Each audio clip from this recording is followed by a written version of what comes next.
All right, so welcome back, guys. It's been another week, and I think this calls for a recap. Who wants to do it this week? Any takers? I can give it a shot. Go for it.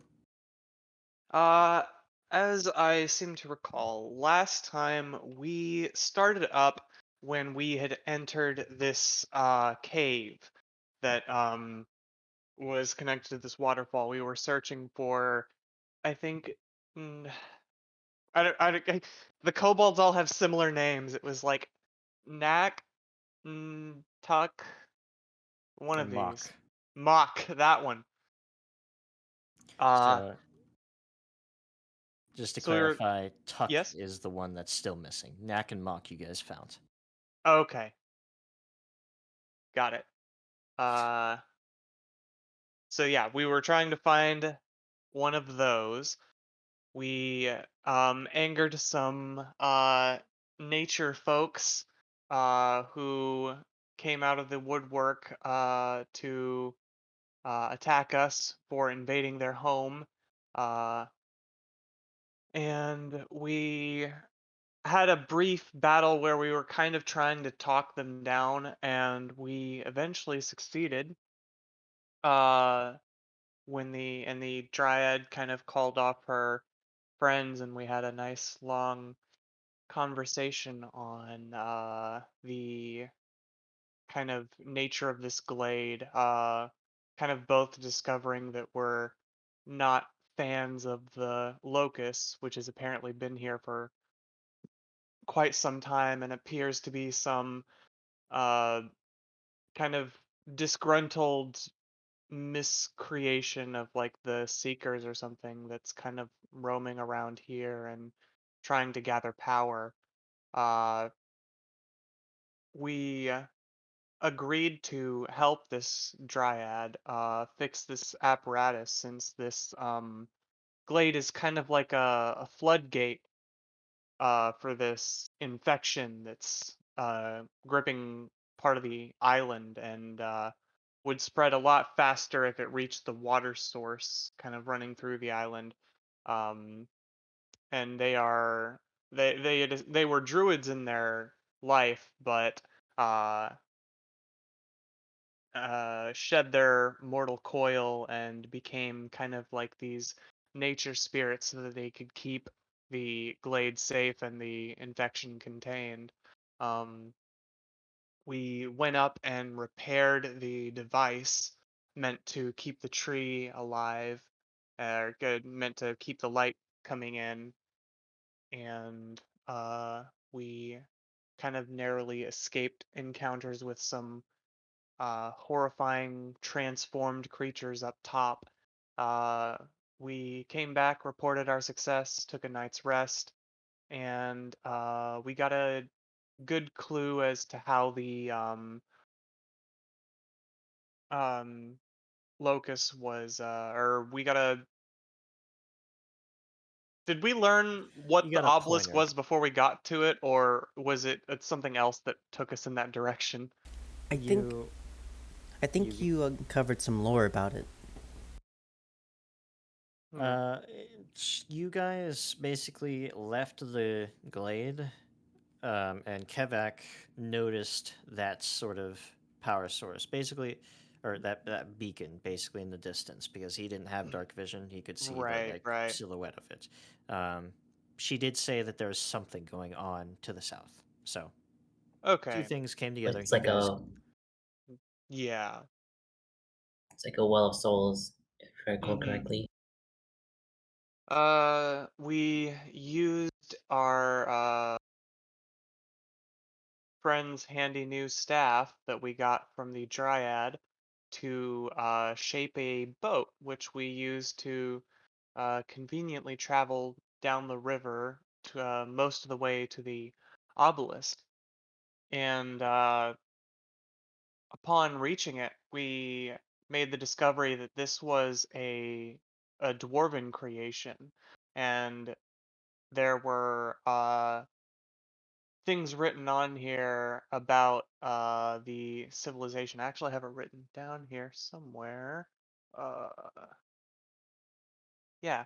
May we be reminded of our home on this home away from home. Our journey has been long, but our spirits are never lost. As this land's bounty nourishes our souls, may this edifice guide us to the other side, our home away from home.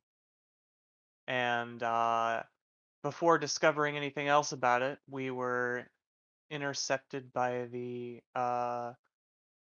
sudden darkness and the voice of the Locus, followed by the descent of Scissorax, and that's where we ended. Yeah, so as you guys had been, observing this obelisk, this darkness fell upon you, this whispering sort of cloudy miasma where those of you with dark vision can see each other inside of this dome of darkness, but it seems like whatever light inside of it there was, and any light coming from the outside is completely cut off. And even on the inside for you with dark vision, this darkness seems to conceal others from you. And Kevak, you're just blind because you can't see in darkness. Of course. And as that darkness fell, the Locus began speaking to you, sort of all around you, like his voice coming from nowhere and everywhere at once inside of this dome. And it was then that you heard the descent of Scissorax, the dragon that has been with you this entire time, that you brought here to the island, as well as its 3 kobolds and its horde. I've been trying to find the kobolds for the dragon since you've been working with it. And you're on the trail of the 3rd. You came here, and Scissorax is wanting an update, apparently. But as Scissorax landed, he seemingly noticed the Locus. And as it stalked closer to the Locus, you had to sense that the Locus reached out for Scissorax. So where we're going to begin right now is, first of all, changing the music.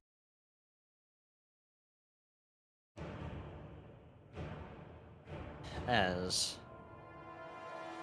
Scissorax needs to make a will saving throw. Uh-oh. This will determine a lot of things.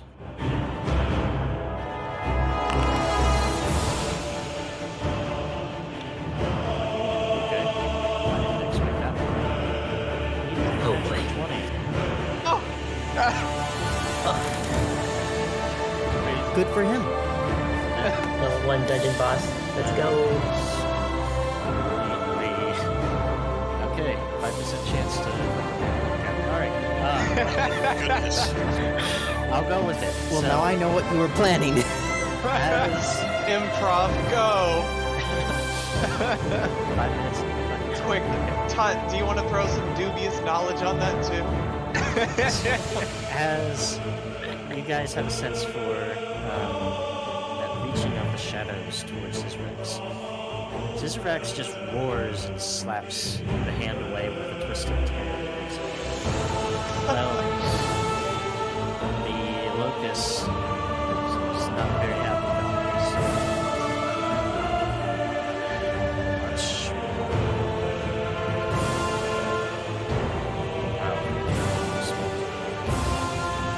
That's I am. It's Oh my god, All right. this is great. This dragon, This is we will never destroy this dragon. Okay, so we're in complete darkness. Is perception even a valid initiative roll? Yes, still because of sound. Sound is part of perception. Good point. Yeah, I'll reduce the sound, the music a little quick. So does Tor get like Oh. advantage on this? Actually, Neldu, can you reduce the music on your Or end? what? Wrong game. Wrong game. On what? Can you reduce the music on your... Yeah, up there. Can you go up into the global volume controls, actually? At the top. At the Yeah. top. There you go. You can reduce the playlists down to like half. That'll be good enough. Alright, so we've got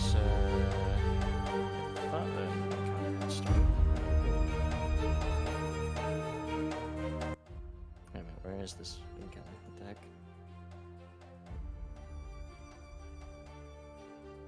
There we go. Okay. Everyone just re-roll. I'm not even looking at what you rolled.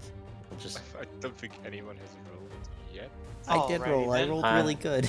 A lot of people has rolled quite well, actually. Damn it. Did you roll the exact same for Miklo? Still pretty good. I did. I'm apparently having issues rolling. That's fine. Everyone seems to be in the order. And the encounter has. Let's go back to the top. Luckily for us, Mr. Locus is first. So while you guys flounder in the darkness, you do hear the roar of battle as the dragon and Locus butt heads. Let's see if Locus is working. Let's just try to fit.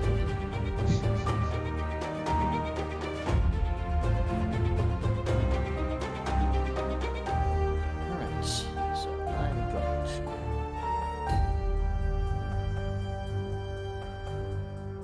Do you mean for the map to switch to like daytime?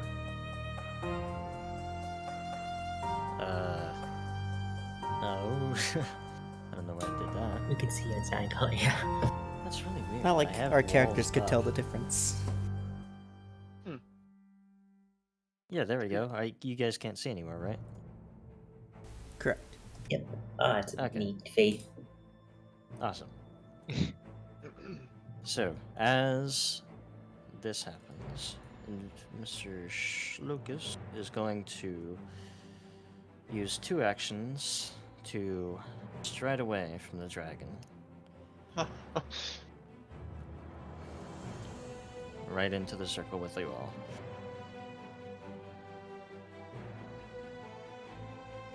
I think I'll join you first.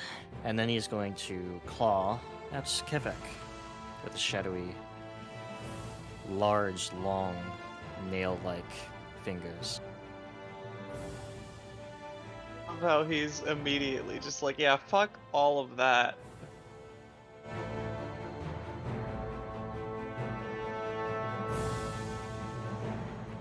Kevak, you are... Yeah, you guys can individually modify your sounds. Yeah, I Just meant sounds. like for the chat. Oh, yeah. So, he hits you. He's gonna roll for damage. Never would have guessed. Yeah. Alright, so you are hit for 20 damage. 20 No. damage that feels both cold and just purely evil. So, unless you are resistant to cold or evil damage, you take 20 damage. Not particularly strong against evil things. I didn't know evil was a damage type. Yeah. Evil. That's interesting. And as the turn ends for the Locus, he is rendered hidden from you all as he fades into the darkness. You still have an idea of where he is, but it'll be difficult to target him with anything. And as Scissorax bursts into this bubble of darkness, and I don't believe Scissorax has any dark vision. A dragon doesn't? Uh-oh. Oh no, he does. Oh. Okay, he does. He has dark vision. Oh, okay, okay. He had that entire conversation without seeing anything. Gosh, can't see anything. Time to spit a line of acid. That I sounds have like a a feeling personal he's attack. right there. He is going to spit a line of acid. Oh. Oh no. Oh no. In a... That's a big cone. Okay.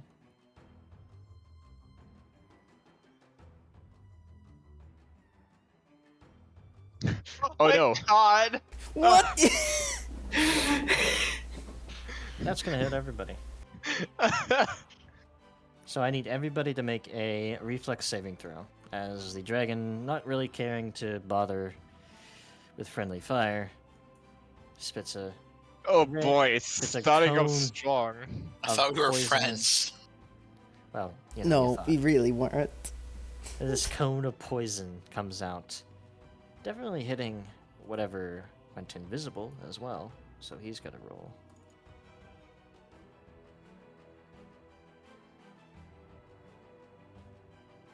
But that is a success, so no damage for them.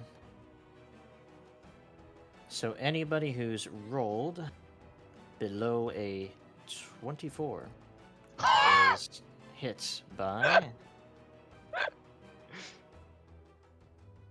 18 damage. Oh, lovely. Only Tut was able to reflex out of that, so you took no damage Miraculously. from it. All right then. Tut just so happens to clutch his cane and jump into the air. You said the dragon saved, right? Or the shadow demon did save, yes. No, So he I didn't was save. joking about the dragon saving the mind affecting thing Oh yeah. and still fucking us up. Well, it would be a much harder fight if. I know, If I you know. didn't. I'm just. Vallo, you're up. Alrighty. I'm going to use one action to move. Here.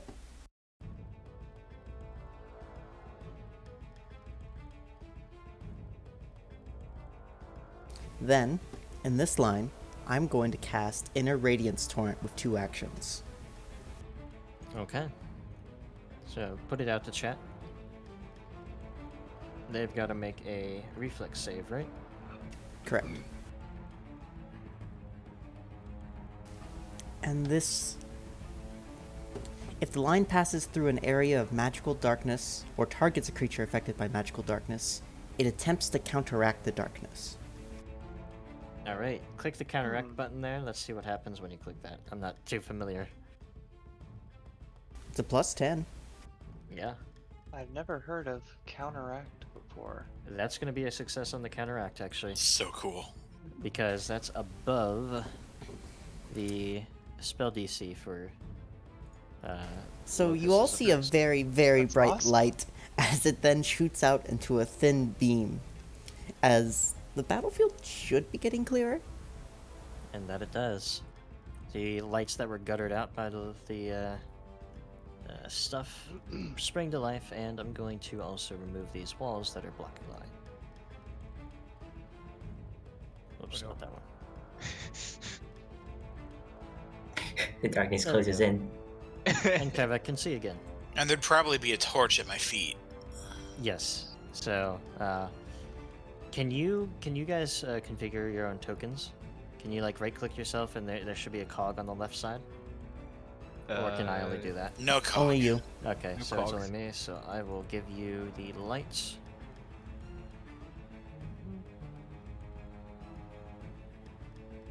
There you go. That's a torch. I don't like how much it's. There we go. Much less wacky. All right. So yes, Vallo, you spring into action. You send out this torrent of lights, and despite the demon avoiding it, it is still revealed because its source of darkness has diminished and light has been cast onto it. Noted. Just snarls at you, and Kevak, you're up. All right. So with this guy being revealed to Kevak, he's not Get him! he's not super happy about being mauled and then being acided all over and poisoned, I should say. So Kevak is gonna raise his new staff, and he is going to conjure forth a burst of water towards the spirit to try to blast it away from him. Okay.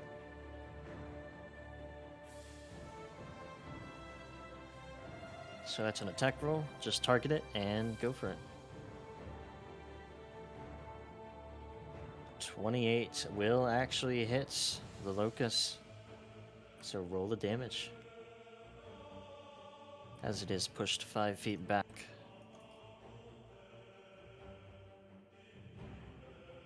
And it's bludgeoning damage too, so I think...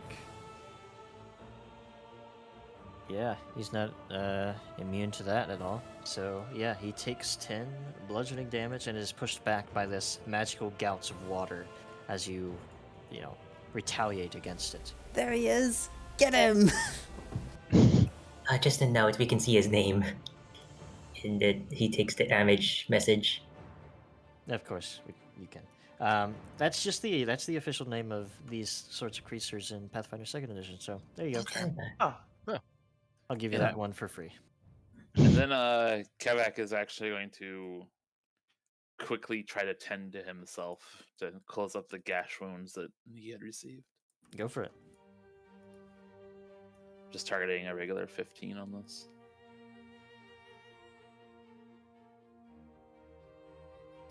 You did succeed. Well on it. done. So Good roll call. healing. It's better than nothing. That will be Six Kevak's turn as he kind of crouches down to tend to his slashing wounds. All right, Snout, you're up. Alright, Snout's got no lost love for the feel of Scissorax's acid breath, but now he's glad that there's something that he can at least physically harm to focus his mind on. So he starts off with a rage, then strides up over to the Locust's side before attempting to make a strike with his great pick. Go for it.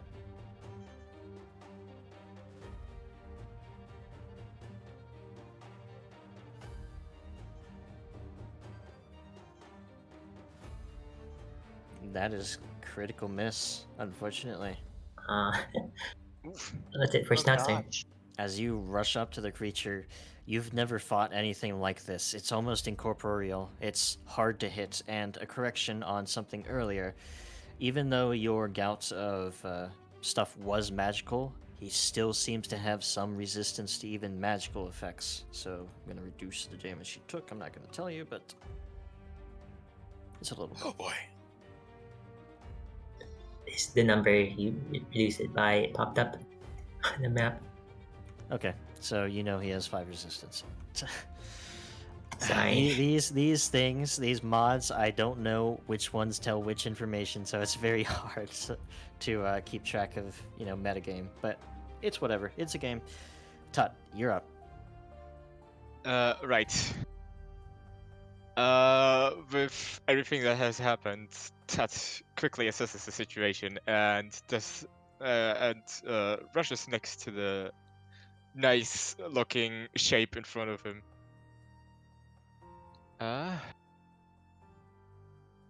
He's like going to annoyingly tap the demon like on the side and like shout, "You, Monsieur Demon!" In the meantime, he's going to remove the tab from his blind pepper tube. Oh Okay. my god.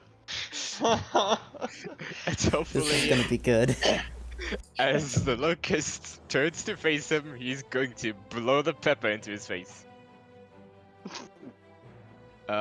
Whoops, I accidentally, apparently pressing the use button. Oh no, wait, it does put it into the chat, but without the text box.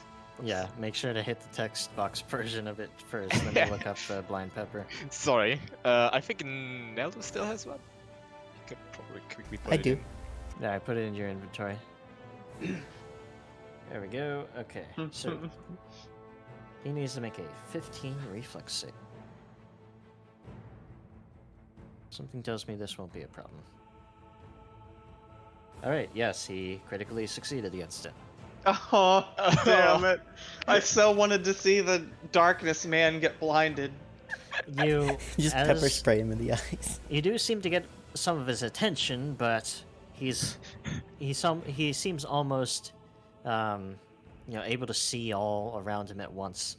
And as his eyes, his like showing eyes, the physical eyes that you see turn, he just immediately turns away, and nothing happens as that tube explodes. Well, that's my turn. I'm afraid. As that puff of smoke goes off, Gadget. Gadget's kind of taking a moment to think. So, when he was in the darkness, he showed up, but then kind of disappeared into it. Mm-hmm. I saw that, and when he spoke, as the darkness was up, it sounded like his voice was all around us. Yeah. In that case, I've got kind of like a weird idea, but if it doesn't work, whatever. I'm gonna try to do something creative here. What kind of action is it to give an item to another player? It's an interact action, one action. Hmm. If Oh, it's in wait. your hands, you can pass it off for free, though. But if you have to go into your inventory to go get it, I'll have to get into my inventory to get well, is it equipped? it. No. Okay, yeah, you would have to go into your inventory. So that'd Okay. be one action. Alright, so I'm going to take out my 50 feet of rope, and I'm going to cast light on it, and I'm gonna pass it to Miklo. I'm gonna get over here because I don't know when Mr. Green and Mean is gonna breathe again. And You're doing what? oh for me wait, exactly? that's action. Shit. So I can't. I'll have to stay put. But I'm going to pass this to Miklo and say, could you try and wrap him up with this? I think I don't know what's going on for sure, but I got an idea. Roll a recall knowledge, just a free one Okay. for me, Gadget, Okay. on Sorry. religion. Sure. Oh. So just a religion check, or is there a specific Religion recall check. knowledge? Yeah, recall knowledge is basically just like using one of the skills. Yeah, you have no idea if this will work. You can't confirm Perfect. or deny it. Both in and out of character. One thing to keep in mind is Miklo's hands are both currently full. Ah, shit. You can do something else with your turn. I can retcon my turn. Since you're trying to figure this out, and I gave you the recall knowledge check later than it should have, you can retcon a little bit of your turn. Yes, you don't have to have gone for your rope and stuff. I mean, I don't know.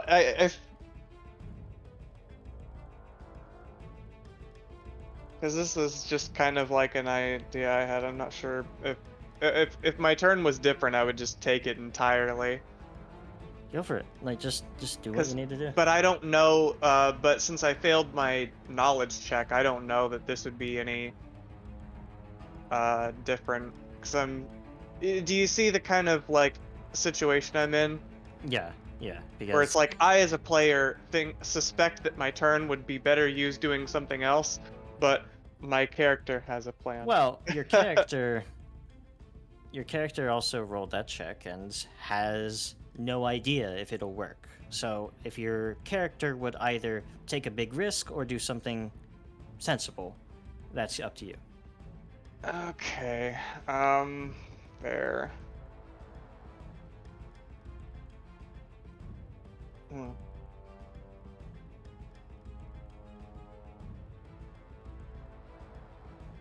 You know what? In that case, I'm going to go this way. One more. I think that's... Is that too far? Is that... I think I... 4... I think that's like 20 feet from where I started. And I'm gonna cast this on him. Awesome. So he has to make a DC 20 will save. See if this succeeds or fails. Okay, he rolled another natural 20. Oh boy. Alright. Shit! Well, it happens. He is unaffected at all. You walk over here, and I'd like you to say something to draw his eye. This is like a bard spell, so you got to say something with this. Well, why don't you stop slinking around in the shadows and come fight me one-on-one? He's like waving his fist, but also kind of like hiding the motions for the spell behind his little arm waving, trying to goad him on. And some little red lights appear and stuff. Be careful what you wish for. But that's all the response you get. You don't get the feeling that it's connected. All right, that's my turn. Miklo, you're up. All right.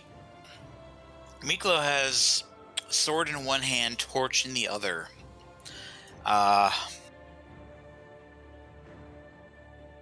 Only there was a shield that also acted as a torch. Yeah, I wish And there a was a weapon. shield that acts as a torch. That would be amazing. Even then, would anyone in our party have it? I don't know. However, who needs a shield when you have... You guys taking all the hits. No, Miklo actually overhears something and says, Shadow, wait. And he looks at his torch and looks at his sword and chants a prayer. And as he does so, his sword begins to glow, and he reaches it up high and it starts to sparkle, and then he swings it down toward the Locus, and a beam of sunlight shoots out from his blade. Getting flashbacks. Sword beam. Oh, hey, is yeah, beautiful. this did happen before. Legend of Zelda. All right, here comes. Yeah, let's right. hope that it's a crit or something. Roll the attack How roll. crazy this guy's defense is. And you 25. hit. Oh my gosh. So roll. Make the spell radios That's the hard 1d4. part. So roll 1d4 fire damage and 1d4 good damage. You don't get the sense as the sparkling energy forms in your hand that, one, you're not in direct sunlight, and two, this creature isn't exactly undead. But it is evil, so you definitely get that extra damage. All right, let's see.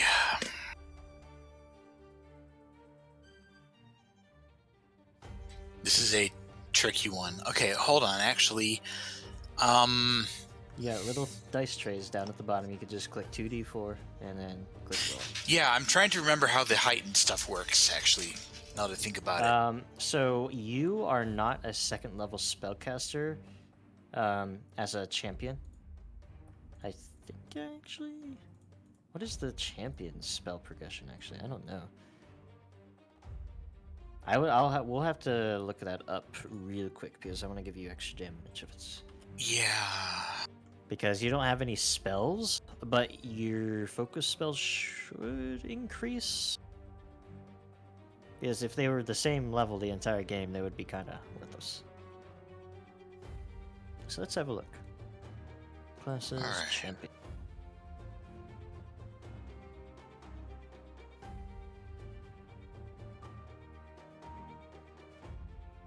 I'm just gonna fucking Google this.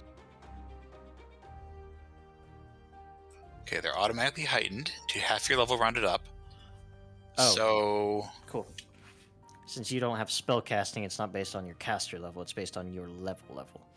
Alright, so half your level, rounded up. Half of your level is 4, so 2. So they do When 2d4 it's- each.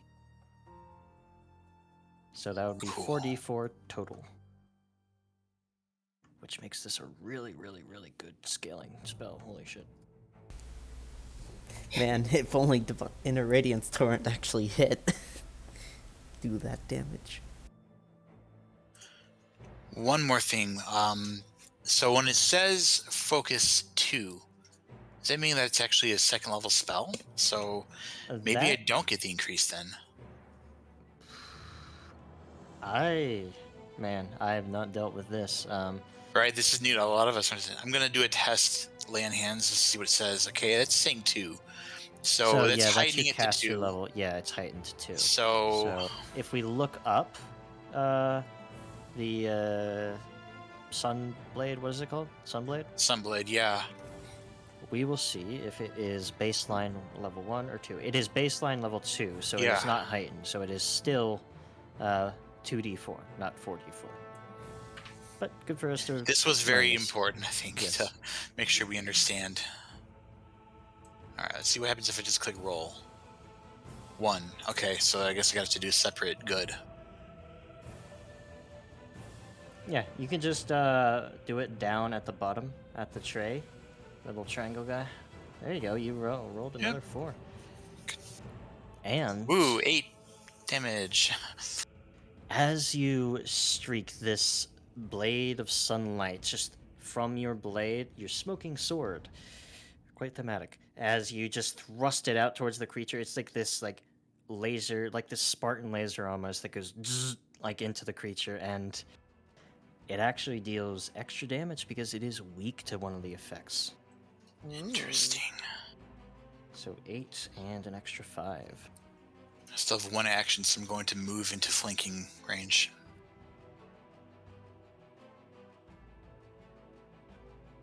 There we You go. guys know what I'm referring to when I say Spartan laser. Yes. Yeah, No. of course. I don't. It's from Halo, I think. Yeah, it's a weapon in Oh. Halo. You Oh. charge it up and it fires a big ass laser. I was thinking like ancient Greek. Kind of how I imagined Inner Radiance Torrent. Yeah. Ancient Greeks, you say?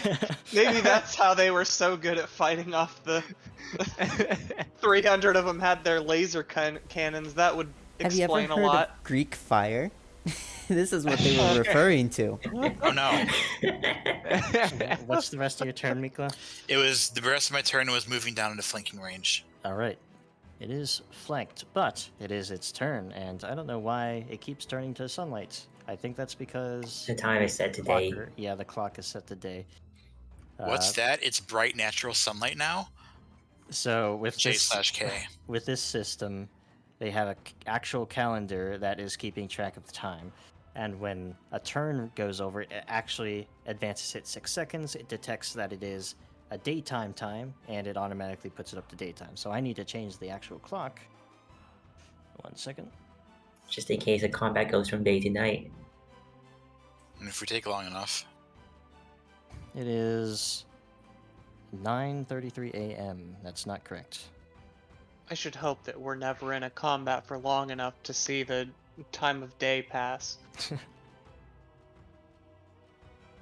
Okay, that's 9:33 p.m. Okay, there It's it like goes. Budapest all over again. 2 more hours. Should do a little bit more darkness, right? I think so. It's good. Good from your guys' end, at least. Yes. All right. So, it is the Locust's turn. As it is being surrounded. Oh, top of the round. There's something else. As you guys are fighting, focused on the Locust, there are other beings that seem to flap through the darkness. Either side of you guys. 2 of them. These small shadow drakes. As they flutter into the combat, they are going to roll their own initiative.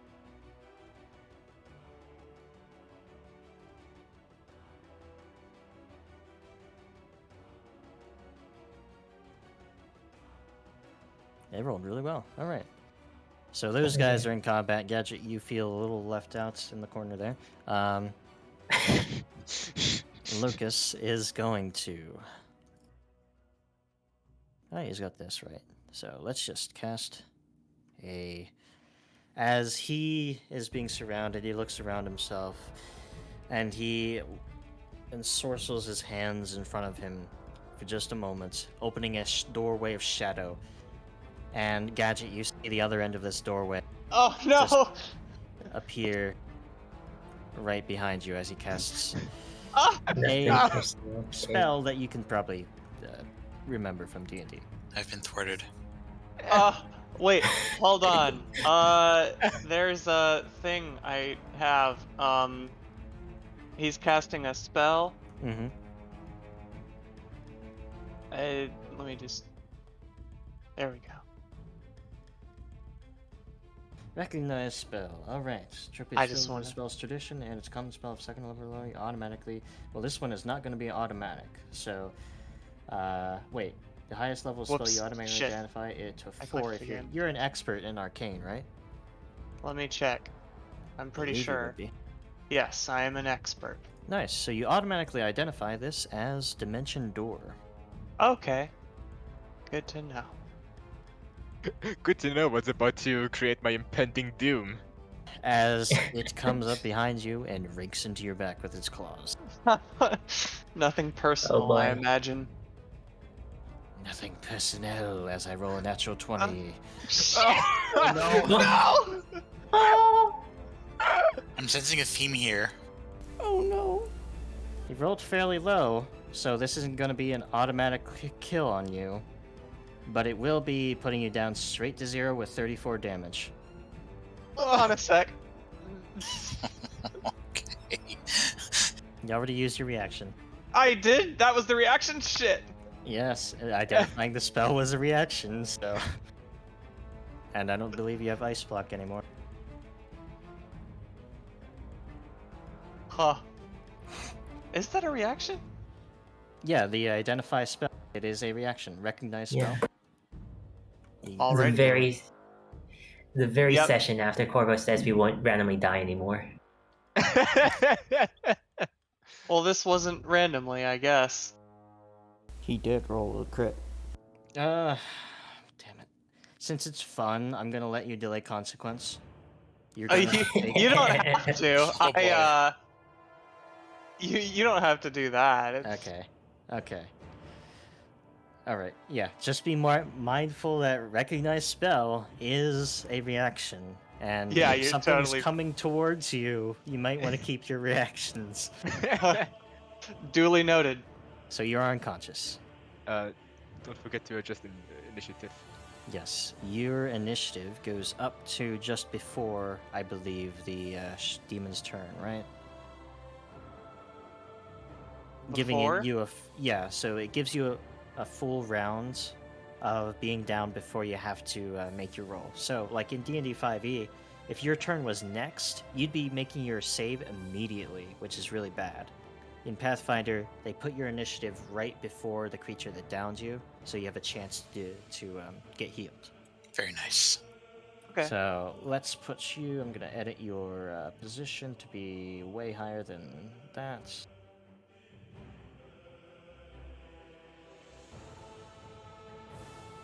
No, wait, no, that's not even enough. Another factor of 10. There we go. Now you're at 38 initiative. Congrats. Nice. All it took was dying. And that is the Small price. to pay. Locus's turn as Scissorax. He's fallen right into my trap. Now let's look at Scissorax's. Oh, yeah, he's plenty of speed. Using his 80 fly speed, straight over there with one stride, and is going to use a Draconic Frenzy, 2 claw strikes and 1 tail strike. Just waiting for him to just breathe on us again.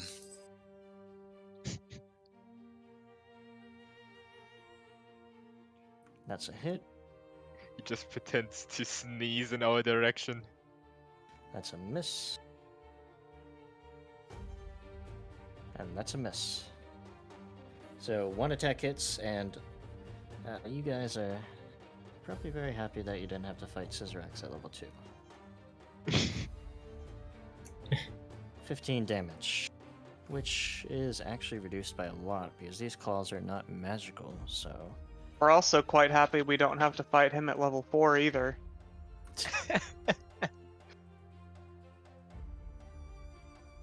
Alright. that is Scissorax's turn. Now for one of the drakes. Oops. Passed him up. There we go. This little guy is going to fly straight over to Tut and attack Tut with a flurry of claws and jaws. Oh no. Oh, I he have has a his own. reaction still. Woo. Wait a minute, I can use this. Oh no. As it reels back its neck, it unleashes a gout of black liquid that explodes into a cloud of frigid black shadow. Let's see. This attacker's rage explodes in a 5-foot radius burst. All right, so Oh. I can get 2 of you. So I think I'm gonna get Kevak and Tut. It's gonna explode.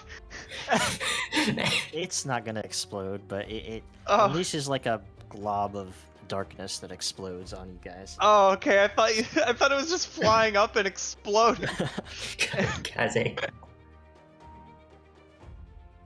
All right, so actually, no, it's not. It's not going to do that because it hates sunlight and is going to, or it hates light and is going to actually put it on Miklo to snuff it out. So I need Miklo and Tut to roll a reflex save. Oh no.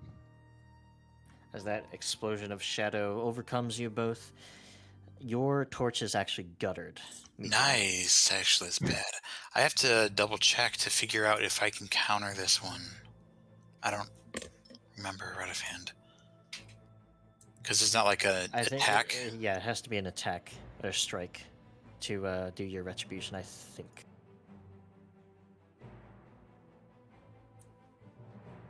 An enemy damages your ally, and both are within 15 feet of you. Okay, So- it says damage, so yeah, you can use your action. All right.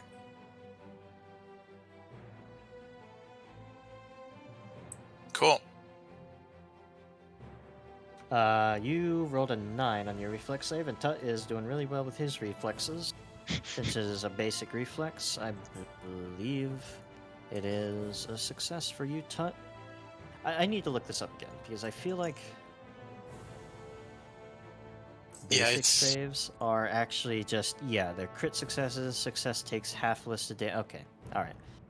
So I was using that wrong. I thought it was just do take damage or don't take damage. But actually, Tut, you take half of this damage, and Miklo takes, what is this DC? Might You actually take be half damage? critical. Sweet, I can counter. I mean, This might be a lot of damage for you. Oof. DC. Oh, no, actually, it's not a critical fail for you, Miklo. Just yes. barely, but you Oh. avoid the crit fail. Here's the damage. 7 damage to Miklo, and Tut, you take half of that. So Oh, like yeah. 3. Cool. You take none of it now because I'm doing my counter. Yeah. Convenient. All right. Here comes my counterattack. Got him targeted. There we go. Bam! 27.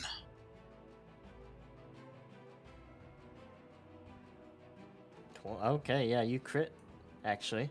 So roll your crit damage. 14, baby. 14 is a Take lot of it. damage to it. But it's still alive. These guys, notably, are a little bit more fleshy. And you cut into some of it. Even though off the wisps of their wings, there's shadow coming off. They do seem mostly fleshy. Alright, so he took his damage. We go to Vallo because he did all of his actions. Alrighty. I'm going to use my first action to stride a bit.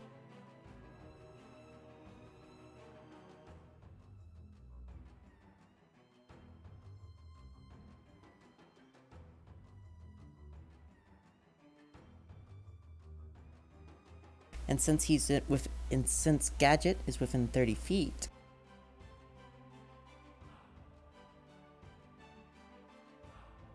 I'm going to use my class ability, the special heal I have with The 2 Divine actions. Evolution, right? Yes. Alright, so roll the. It's at your highest level, right? So this is a 2d8 heal, I believe, as well. Right? Yeah, I think it's 2d8 plus 16. 16, yeah. Woo!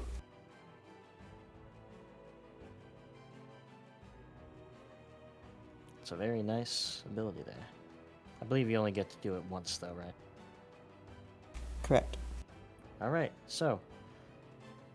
He heals for 19 damage, Gadget, as you are Oh. weakened. Not out of this yet. Oh, but that's a with low roll too. wound. So put a single wound on yourself. All right, let me. Where is it? There we go. I think I got it. Yep. So, that is Vallo's turn. You are resuscitated with quite a bit of health as that divine evolution of the Wyrmblessed Kobold infuses you. Kevak, you're up. Kevak's Nice. gonna take a look around, notice these two new threats that approach the group, and see what it does to, the people next to him. He is going to turn his attention to the one next to Miklo, and he is going to bring down the lightning.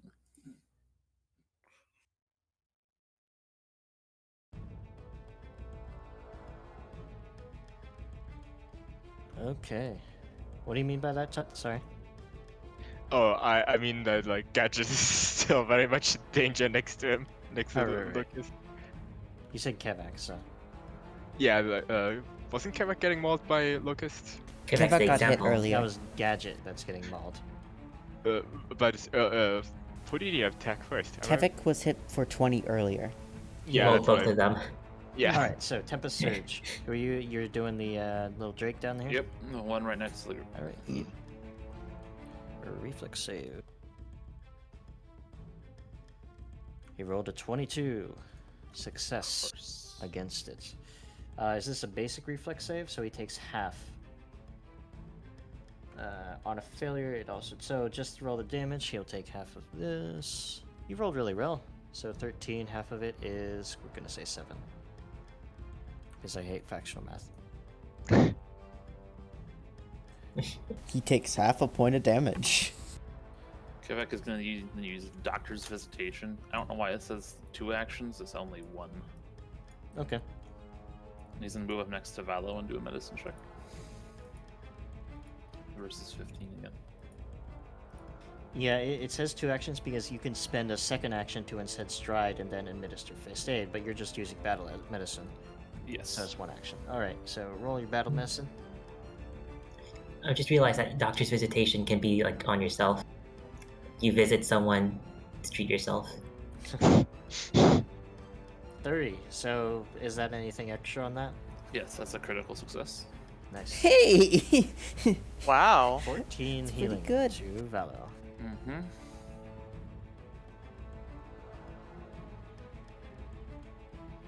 Alright. As you patch up Vallo, striking the Drake for a little bit of damage, we're gonna go to the other Drake, who sees a target directly in front of it for a nice globule of shadow.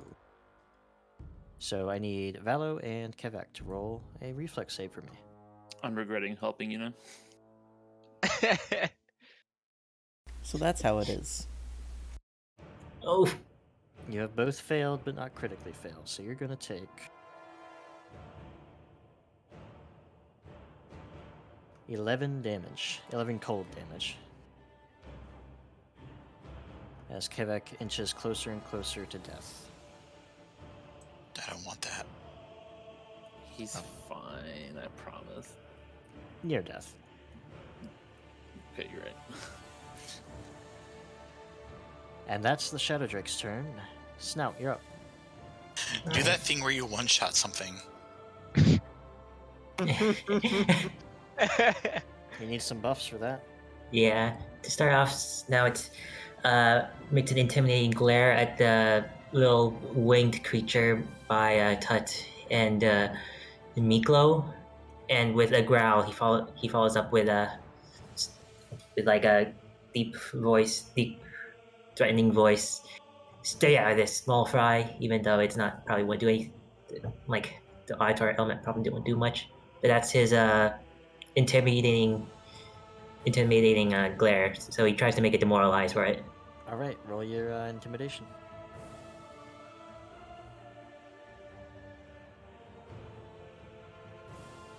A 20 is better than their will save, or will DC rather. So it is frightened of you. All right.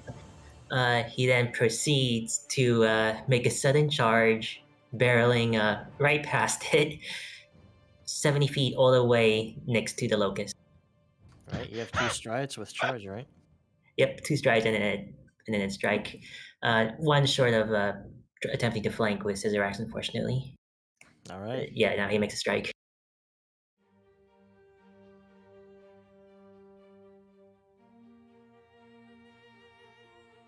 '23 unfortunately misses just barely. As you rush up and swing for it, you didn't get into the right position for it. Perhaps if you had flanked, it would hit. But you couldn't, and it misses as, just at the last moment, the Locust dodges out of the way. Snout makes an irritated growl, and that's it for his turn. All right, now it is Tut's turn.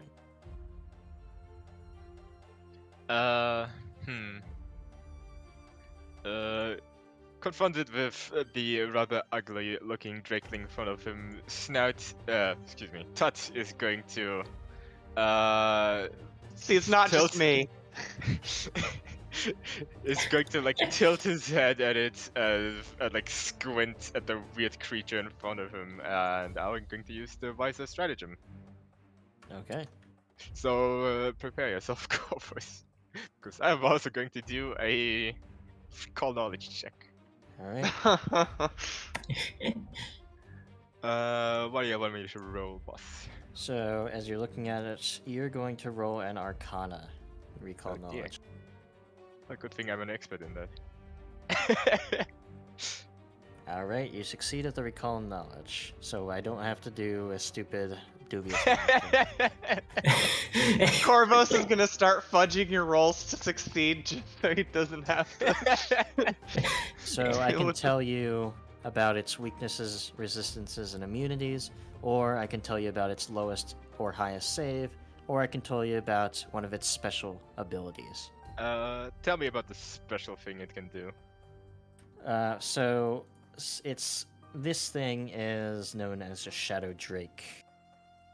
You know them only from books, and they are reported to be actually very close to dragons, only infused by shadow. And that shadow infusion actually makes them very susceptible to light itself. Bright light. So notice that this one is not in the bright light. And it also has a bit of an evasion effect. Oh, I've forgotten about that. Okay, this is useful for me too. I regret this immediately. These creatures are known to frenzy, they have breath, they're really fast, and, you know, they do a lot of stuff with shadow, so maybe you want to have some light on them. There you go. Bates, I think I remember seeing this in a book in a very, very boring party I was at. I think the best treatment for these things is to keep a light on them, so if you could do that, I think we might have the advantage. And after saying that rather loudly, he... Oh boy, that already was in action.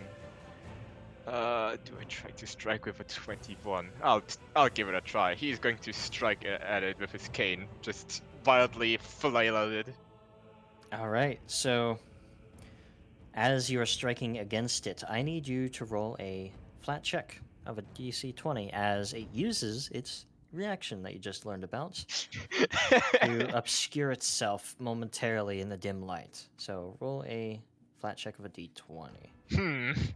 Oh, Unfortunately, you just flat out miss. No matter what your attack roll was, the concealment allows it to just whoosh right by it as you thought you hit, but the shadows tricked you.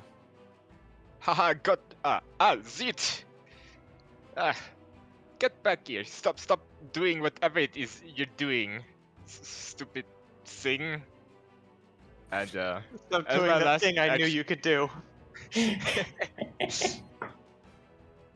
and as my last action, I'm going to take out my net and keep it handy. All right. So now we're going to go to Miklo. Yeah. You're holding a guttered torch in your hand. Yeah, I just kind of drop that. Okay. Alright. So, I will start out with a swing of my blade at Mr. Near Death Shadow guy. Let's hope this works.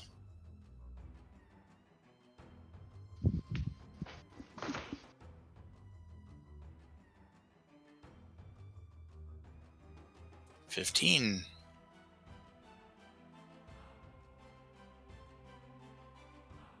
All right. So unfortunately, 15 misses just barely against this creature. Then I will keep trying. Go for it. That was my warm-up strike. Get him on the backswing. Does an 11 hit? That does not. Interesting.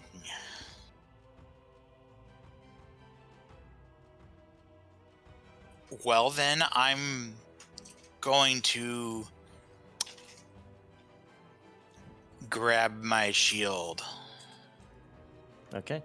You interact to get your shield. Interact with my shield. It's now being held in my shield hand. All right. It is not raised. That's your turn. Let's go to the top of the round with Gadget, who is lying on the floor prone. Gadget's gonna like cough up some blood and get up, bones creaking. One That's an to action to Snout. get up, right, or something? Yep. Hey, I think you learned your lesson. Let that teach you. And as my last action, I guess I'll just give Snout some guidance.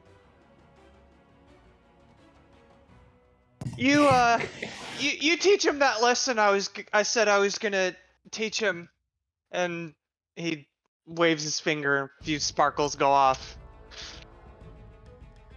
And that's a turn. My rage went off for some reason, so I'm just putting it back in real quick. Right. All right. So now it is the Locust's turn. They are just going to look between Scissoraxe and Snout and say, "You oafs are boring to me. I'm going to have some fun over here." Oh no! As it strides over Oh. to Vallo, Kevak, and the rest of you, it is going to envelop its hands in shadow and unleash a gout of shadow, this rolling wave of it across Vallo, Kevak, Tet, and Miklo, I believe, will fit in a 30 foot. Uh-oh. Oh gosh! Uh-oh. Yeah. Yep. So I need you four to make Wow. a reflex save. Come on. I've been rolling great at reflex saves. Let's do another one. Here we go. All right. That's decent enough. Something tells me a fail though. Wait a minute. You should- Hammer time. Okay, basic reflex. All right. Cool. So you all fail.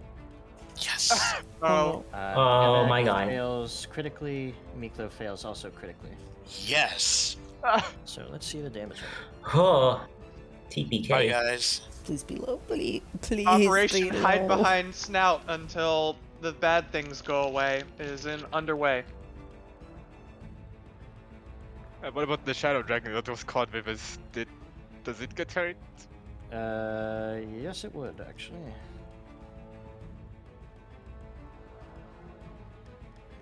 Just in chat.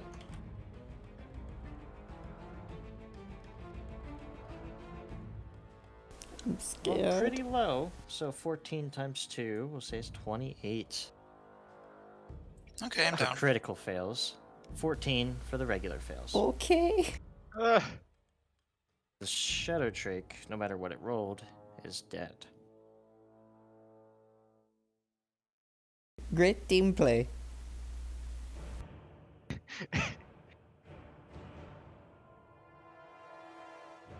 And Miklo collapses to the ground. Regretting your decisions yet. As it ends its turn, Scissorax is going to rush up behind it. This is without Scissorax being against us this combat, by the way. Yeah. Scissorax is going to make a Draconic Frenzy against it again. He's So let's see. Locus He's is flanking. flat-footed. Yeah. Yeah. So, extra +2 on the...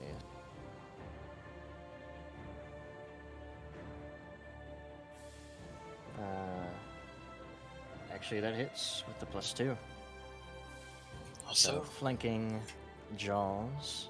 Wait, no, this isn't a Jaws attack because it's a frenzy, so it has to be a claw attack. Claw attack for 12 damage of slashing, which is reduced by a lot because it's not magical.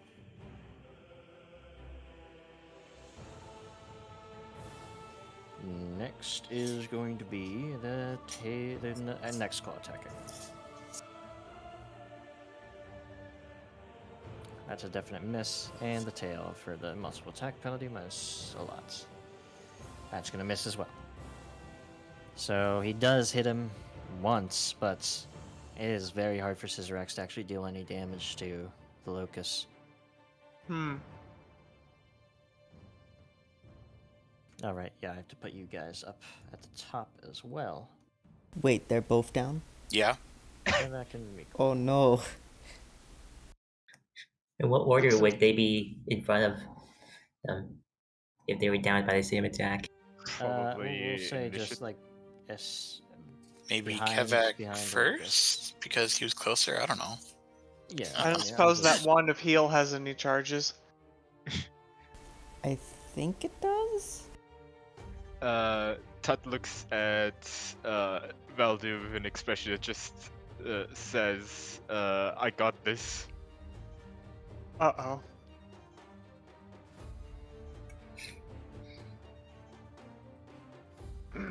Okay, you guys are in your correct positions. Let's all just die Hello. to the Locus so we can all go first. Okay. I see we have a strategy now. Kevak, get those two up. I'm gonna do something. Kevak's unconscious. Oh. Oh no. Okay. Yeah.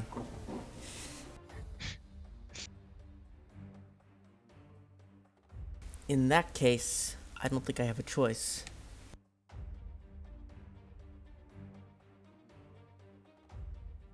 Three action heal with a second level spell. Alright. So it's going to be 2d8 to everybody in the 30-foot burst. That includes enemies.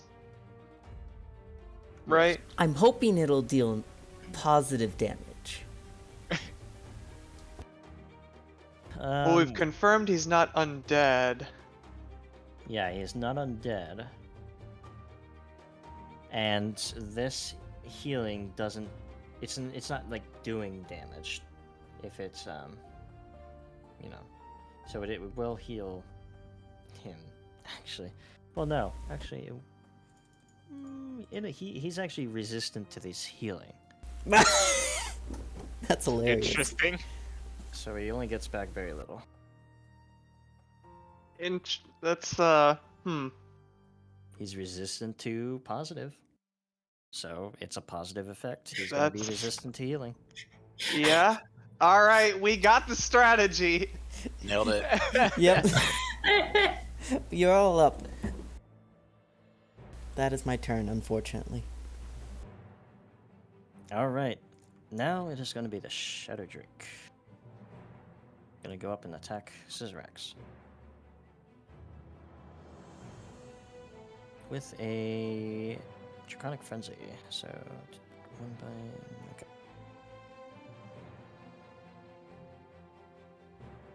First attack is a miss. Second attack. And third attack. Well, second attack was natural 20, so he crit. I rolled 2 natural 20s. Okay. I will picture this for after session. That's good to know. All right, so 2 crits on Scissorax That's with its unfortunate. tail.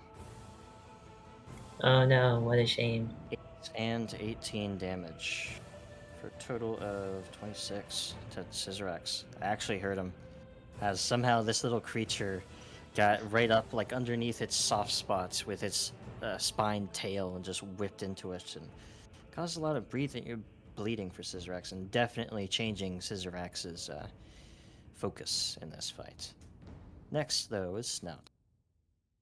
I'm rolling a lot of natural 20s tonight. Yes. We noticed. Yeah. Is it me or did the Locus get one space away from me at some point? What do you mean? Shoot. Gadget moved straight down earlier, right? You're gonna have to reload, definitely, because you're desynced. Shoot.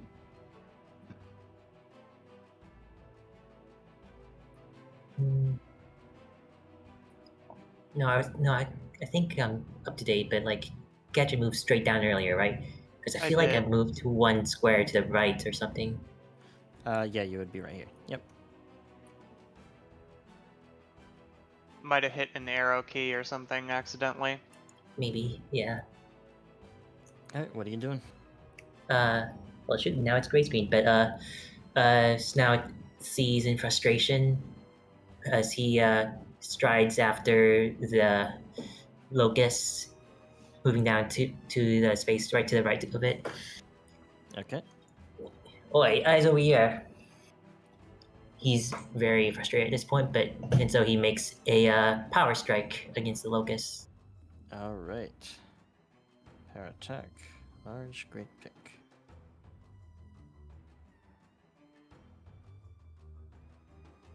Don't forget you also have a guidance. Yep, the effect is on, so it should apply. You're on gray screen, right? So I'm doing it for you. Yep, thanks. You hit. So, Oh. Let's roll the damage on this power attack. Total of 21 damage. Oof. As you slam into it with your frustration. Your weapon is magical, so it's not taking nearly as much resistance off as well. So it takes 16 damage. And you're definitely starting to see some injury on him, but... It bleeds. We can kill it. That's it for Snout's turn. Alright, Tut, you're up. Tut is going to look disapprovingly down at Miklo on the ground. Hey, no sleeping on the job. Wake up and do your job and protect me. And he's going to take out a health potion and just pretty much rudely shove it down his throat.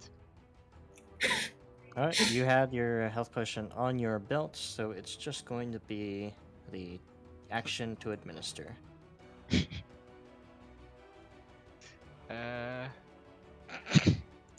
2 health for Miklo. It's something. Nice. You have 2 more actions. He's going to step up to Kevak and do the same, pretty much. Same thing to you. No sleeping. Alright, third action, do another heal. Hey. 6 for Kevak. And that's my Just turn. throwing bottles at his friends. Alright. Our New healer. round comes up. It is... I don't know why the turn order's not... Turn order's broken. Alright, I'm gonna reload for myself. I'm amazed that I started off at like second to last, and I still managed up as the last of the turn order.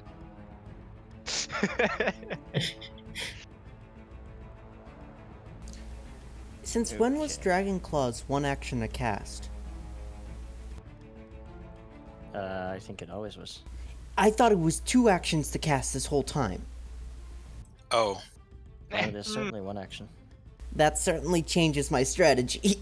I'm so sorry to hear that. Oh no. All right, so Gadget, you're up. All right. The time for creative solutions has passed. It is once again time to power up our weapon of mass destruction. Go ahead, Snout, and just drag that onto you.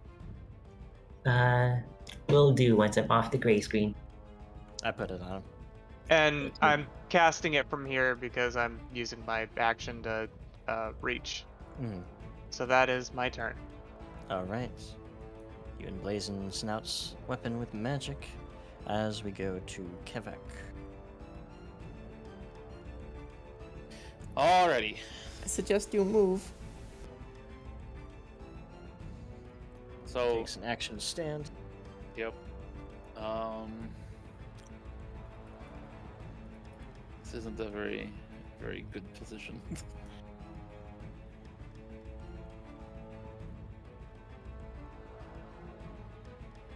Kevak is going to stride.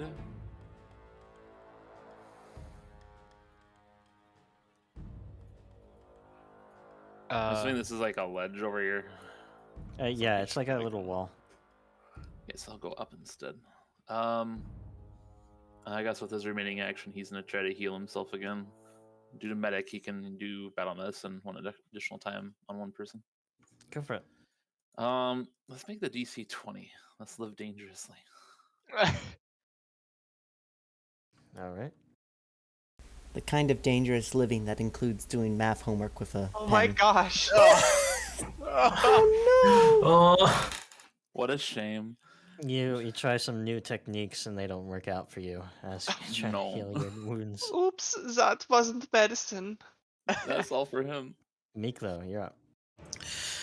Miklo slowly gets up to his feet and grips his sword and starts chanting a prayer, focusing on his blade, lifts it up high like he's focusing the light into the blade, and swings it down to go past Vallo and Tut, shooting a beam of light toward the big guy Alright. again.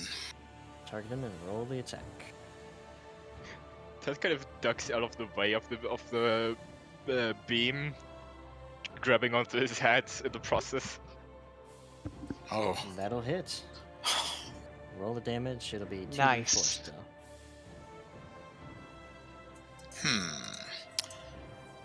I wonder how you put a comment or whatever in your die rolling. Just roll it. It's fine. I know which is which, and it doesn't Yeah. really matter. So we got a fire and we got a good. Fire good. 6, and since he is weak to good damage, he gets an extra 5 on top of it. So 11 total damage to him. And he is starting to get even more injured as you sear away some of the shadows that make up its form. That's all 3 turns. Actions. But it is now his turn. He's going to look around himself. And he is going to... Let's see. Oh, this will be a fun one. I need Scissorax, Snout, Vallo, Tut, and Kevak to all make wisdoms or will saving throws as fear begins to infest your minds. Am I not included in this? You are not included in this. Oh no. Oh, I see. It was Let me see. Oh, thank God. oh, yikes, get back. And Scissorax. One more. Who are we missing? Snout. Yeah. Snout, yeah. Sorry, thanks.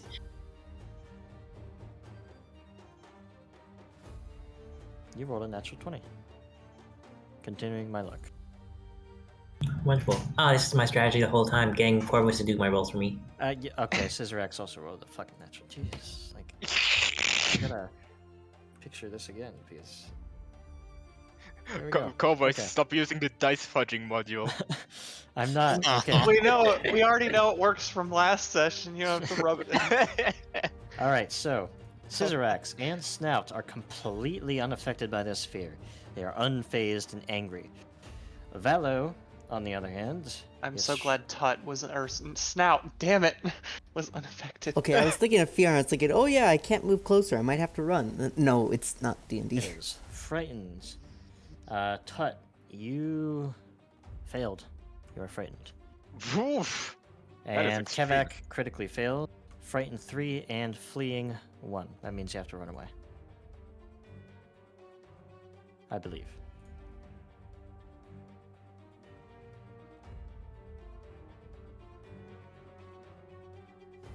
What does frightened or fleeing do? Let me see, real quick.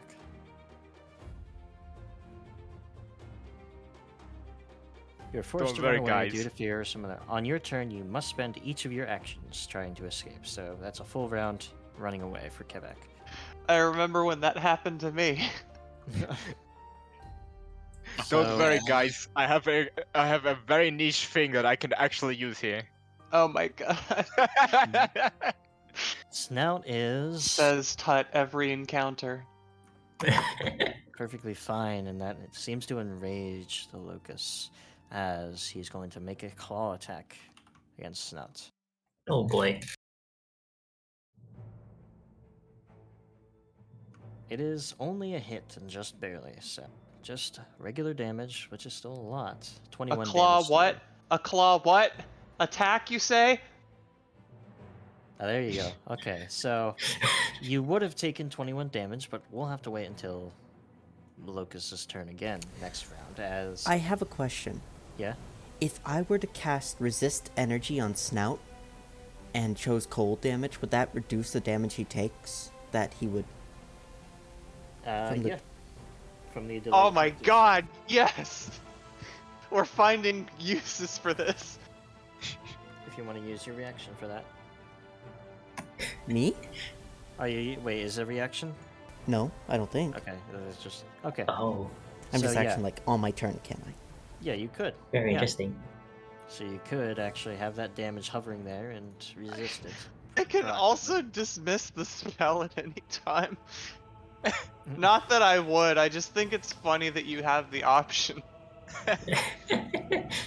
You die on my terms.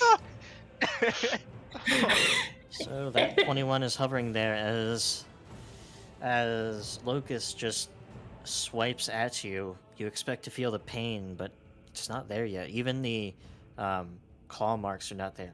And Locus looks at his claws and looks over at Gadget. He just growls. Gadget gives him a little wink. And that is its turn. Scissorax is going to go up and destroy this drake. And, oops, there we go. Targeting it. Doing a, frenzy. Or first, it's going to do Jaws. Then it's going to do Frenzy. So, one attack. That is a crit. So, this is probably going to kill it. A crit for 28 damage. Alright, it is instantly dead from Oh, I'm one jaw thrilled. attack. It just chomps into this tiny creature and just crushes it in its maw. I'll teach you. And he Relatable. turns. Shadow, Mr. Shadow Guy, and is going to do a frenzy. But this is at a bunch of multiple attack penalties, so it might not hit. Actually, that did hit. So first attack is going to hit for 9 damage, reduced to nothing because of resistance. Second attack is going to be a miss. Is -10. Another -10 for the third attack is still going to miss. So yeah. He was not able to hurt Locus, and that just frustrates him even more. Now, Vallo, your turn. Okay, am I reduced to frightened 1 or... Yeah. No, by the end of your turn. Oh, it says end. Okay, I misread that. Mhm. Okay. I am going to cast Resist Energy on Snout. And I'm choosing cold damage. Because I felt the chill. I anticipate cold damage. All right. Then my remaining action will go to shield. Sounds good. Snout, you're up. You're right next to him. You've got 3 actions. You've got your magic weapon, rage, and I think it's And This resist man to the energy. shadow realm. Oh. Right. So now it stays where he is and brings his weapon to bear once more as he makes another attempt at a power strike. all right. Let's roll this. My to fear hit. effect did not reduce. Yeah, you can just reduce it manually. Ah, I got it. Unfortunately, that missed Snout. Oh, you rolled for me? I Yeah. I I'm like back. Oh, it. are you back? I'm yet? back. Yeah, don't worry. Okay. Well, okay. in that case, You can roll. Actually. Yeah. I'm mulliganing. wait, like, Roll oh, your okay. attack. I think I have to reload. I heard the sound, but didn't see anything come That, out. that's because Cobalt rolled. Oh, Yeah, okay. Cobalt roll. Hey! You rolled a natural 20. Oh, Okay. here we go. Get What's ready. Oh, did I Alright. miss it? What's Comes. happening? He rolled a natural 20. Yeah! It's about Roll to the happen. damage. Doubled with the weapon dice because of magic weapon? 47 damage. Oh, yes. As you bring your magically shit. enhanced great pick to bear, slamming it down into him with all the might you can muster. Is this also a yes, it is. So, base 1d10, fatal d12 plus d12, power attack 1d10, Ah. oversized rage plus 6, strength plus 4, 47. Good lord. Magic, reducing the resistance, it reduces it by 5, but that's still 43 damage. Oh my god. As you send him reeling, he is still alive, surprisingly. The only one who's ever stood up to one of your critical attacks. But he is near death. He is fluttering like a The boy flame. who lived.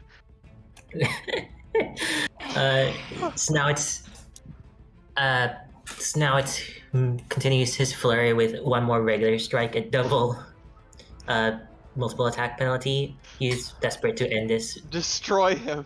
Do a Roll crit. another natural 20. Roll it. Please. No, just an 11. Minus 10. Okay. It's gonna be just a miss. But That's as it. you have slammed this great pick just right into this creature, it just grasps onto the end of the great pick and says, "If you kill me here, you'll never find your kobold." Whew, that's it for Snout's turn. Tut, you're up. Tut is like nervously keeping the cane clutched close to his face, but he's still going to step around the Vallo next to god dang it, Kevak, excuse me.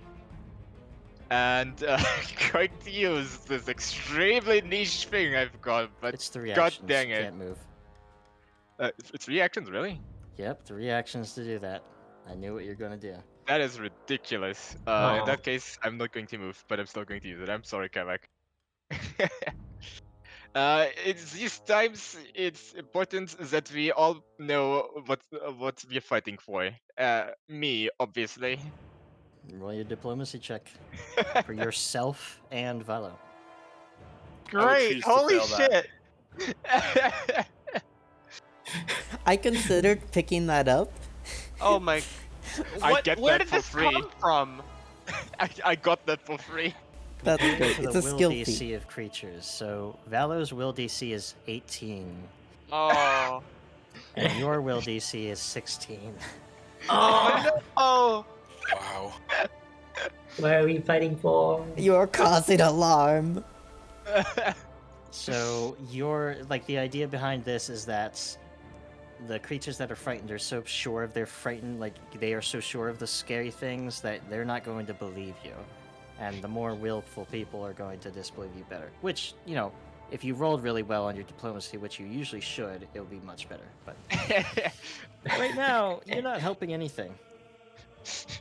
As you just kind of like pat your hands in the air, everyone's still panicking. Oh, that's my turn. All right, Gadget, you're up. You see Hmm. Mr. Shadow Demon remembering what he said to you. Yeah. Fluttering like a gouted flame, almost diminished in his shadowy form. All What right. do you do? Hmm. Damn it. See, I'm not good at these social skills. This is like the perfect opportunity for one, but shit, I'll try anyway just cuz it's what I think I would what he would do in this situation. Saw a bit of fear I detect in your voice. So you're willing to tell us where this person is and maybe leave us alone? What kind of is this, like diplomacy? You can choose diplomacy or intimidation, either one. It'll be the same DC anyway against his will. For the purposes of this. I'll choose this because screw this guy. Yeah. That You would were have been as raised by expected. dwarves. How are you not trained in intimidation? The creature just turns its head to you, and a wide smile comes across its a vicious smile. All right, how many actions was that? One action. Okay, well, I wasn't going to originally cast this, but seeing him smirk at my attempts, it's like, all right, I got something for you then.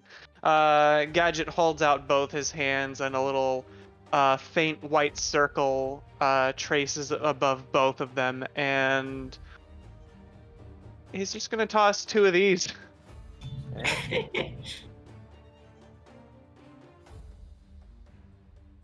So roll the damage on 2 magic missiles.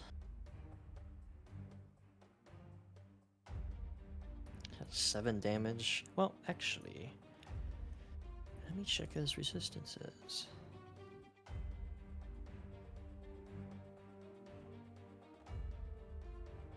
Oh wait, okay.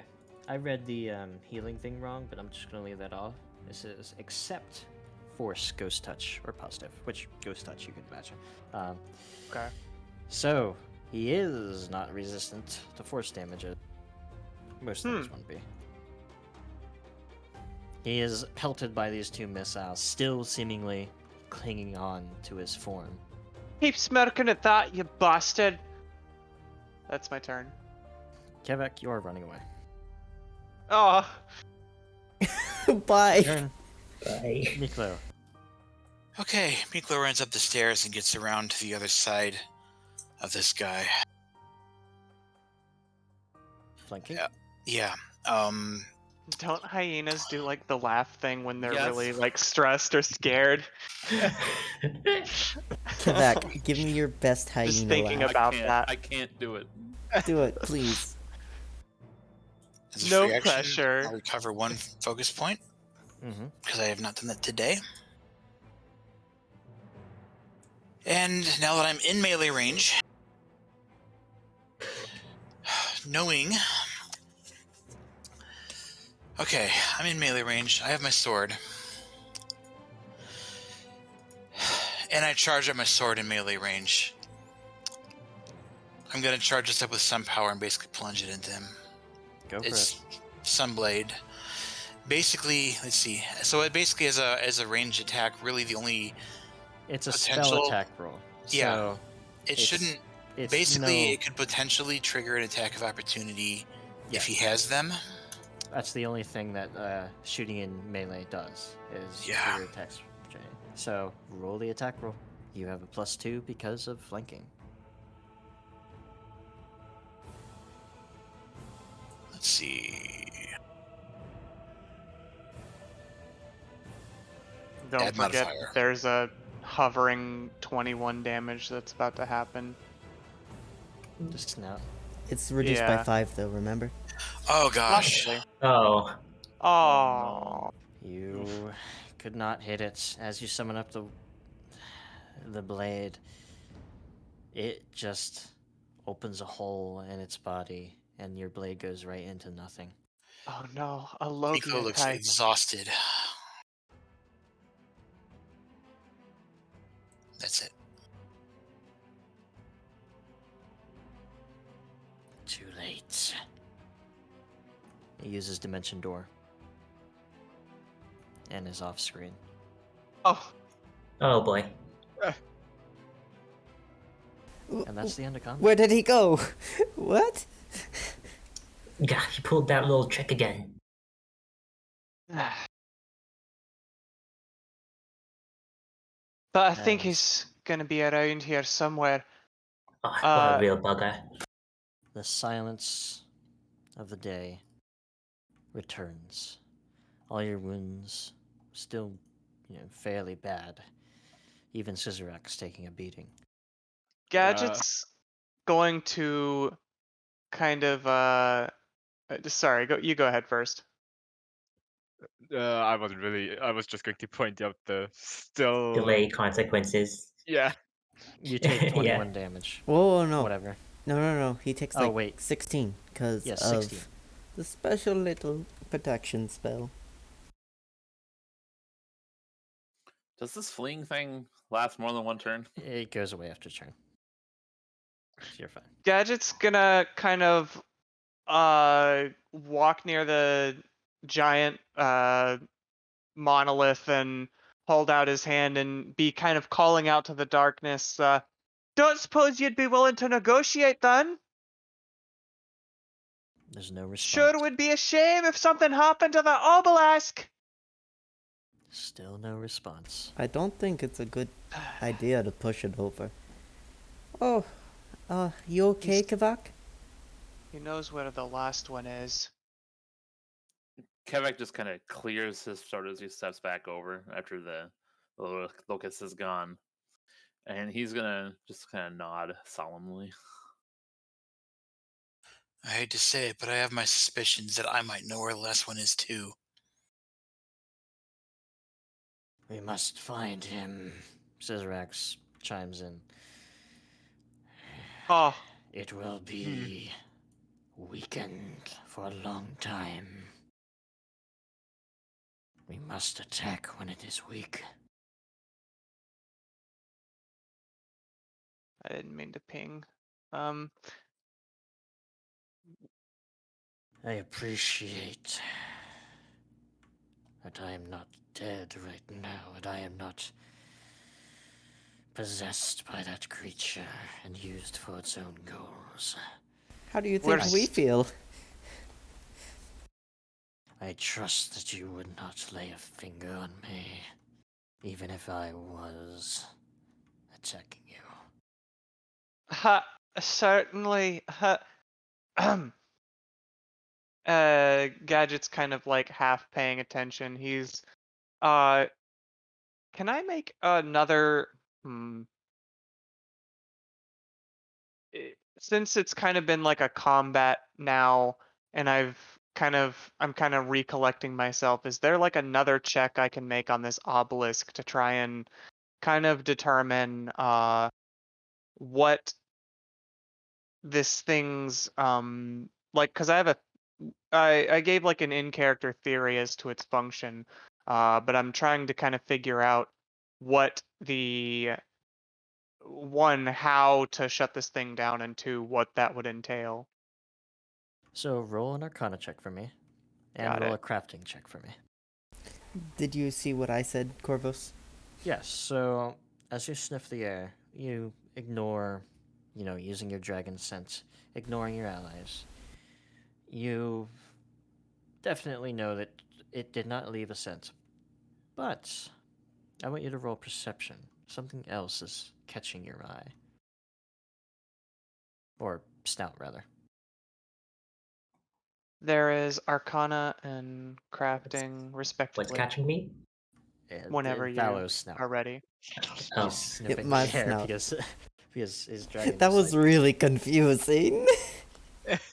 Well, okay, so Gadget, as you look over the runes, you take some time to do so. We're gonna say this is 10 minutes, so Miklo and everybody else who has 10-minute things can start doing those. Gladly. As you look over this 10 minutes, you do definitely recognize over the runes that it would be disabled with some clever rerouting of some of these lines and filling in some of the stone, since it seems that Locus or whoever else was working for him carved new lines of power through these runes to change its properties. So if you were to reverse that, and you know how to do that with your 25 or 27, but with that crafting check, you realize that that might take a day or two.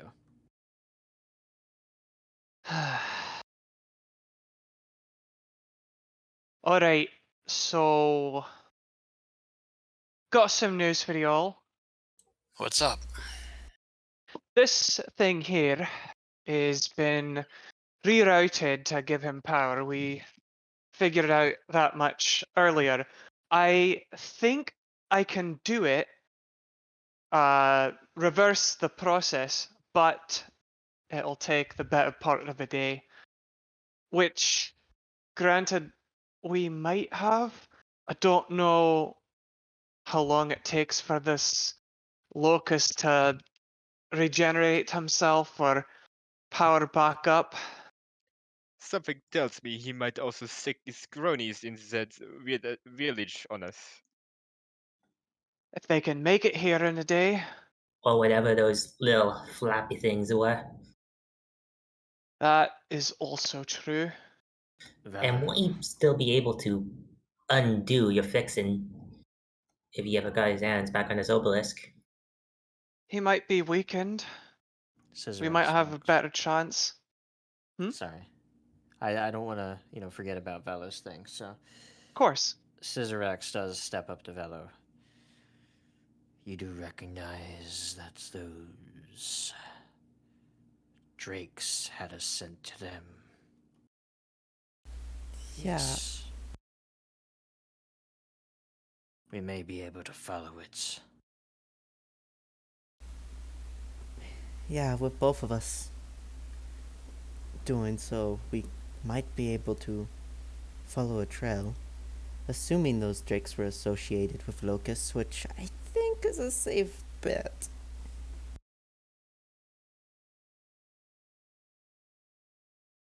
Then let's fly. I can't fly. Most Oh, of no. us are gravely wounded. And so is that creature. If we waste time, both my kobold and its may be changed. Or dead, I don't know. If he isn't changed already. What do you Time mean is of- changed? Time is of the essence. Changed as in, I don't know what his powers are, what he's doing with my kobold. Obviously, he wants it alive still for something. Can I try something? Hmm? Can I try to rule if there's like a connection between those shadowy drakes and Locust, like if they're a creation of his? Yeah, roll a arcana check, we'll say.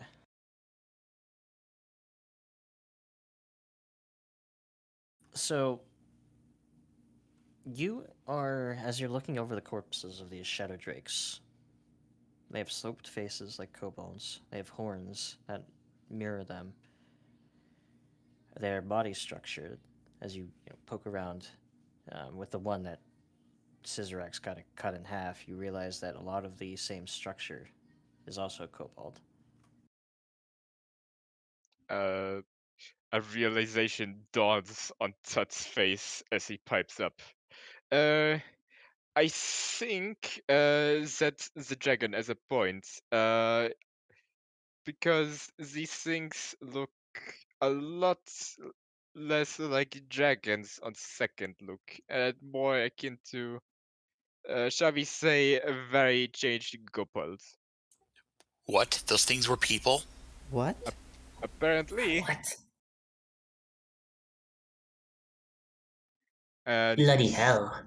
those things were kobolds. Well, That's messed up. there might be a chance that, well, he shrugs and lets everyone else fill in the gaps. There is another theory that I've been having for a little bit of time now. The possibility that the Locus, when he possesses people, may be able to take over the body and change them that way as well. Obviously, we haven't seen this, it's just something that's been in my mind. There's the possibility that we could be fighting the body of our friend. I don't know this, though. And I hope I'm wrong. Wouldn't it have been a little more tangible if that were the case? I don't know. You might be right. I'm not very good at this stuff. It's just thoughts, trying to make connections. Just clear be wary, I guess. At It's that clear- mention, oh sorry. It's sorry. It's clear that the way it is, it didn't want to be taken down. If it was just born in some spare bodies, it wouldn't exactly need to run away, would it? I don't know. Time is of the essence. Heal yourselves quickly, but we don't have time to rest. I will take you to follow this scent. We don't have time to be manually reworking this obelisk either. So should I give it a push or what? We might not get another chance at this. This thing's providing all sorts of power for our enemy.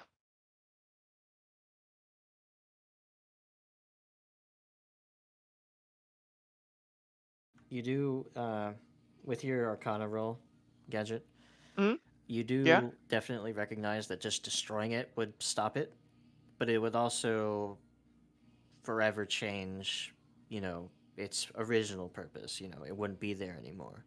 You would be Right. destroying some relic of Dwarven past, and it definitely pangs you to think Oh, about absolutely. doing that. Mm-hmm.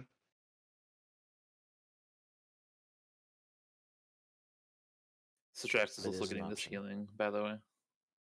Alright, I trust you guys to just handle your healing. Yeah, so he gets 8 health. Oh. Am I in this as well? Kevak's hitting everybody.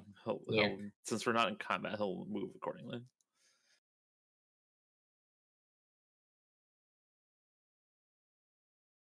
So what are you waiting for? Destroy it, so we can go. Destroy it? It might be providing some essential function for this island. We can come back for it some other time. It will take too long and too much effort now to destroy it. I believe the only essential function is the tree in the cove, isn't it? Would I know the original purpose of this thing with my checks so far? Yeah, We you already... talked about it last time. Yeah, we talked about it last time where... It's kind of like a beacon of souls or something, It because it's Yeah. guides souls to the afterlife. Gotcha. It is That seems important. an insurance, basically, so that nothing happens to anybody who dies here. Like, nothing nefarious. They don't become undead, they don't do, stuff like that. And now it's literally nefarious 100% We of sell the time. skeletons. Yeah, and, since it has been corrupted, skeletons, there's bad stuff.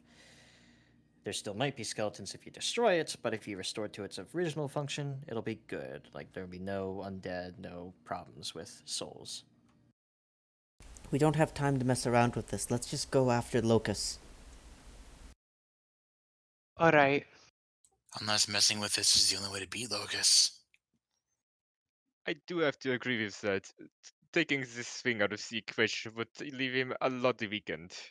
We don't know that for sure. Let's go. This is going to be the decision that Gadget's going to have to make. Snout's got some big muscle. He could probably get it down in pretty quickly. I'll go with whatever you decide, Gadget. Well, now that he knows that we know where it is, we probably won't be getting to it as easily now if we need to come back. If we were going to take it out of commission or change it, then we'd need to do it now.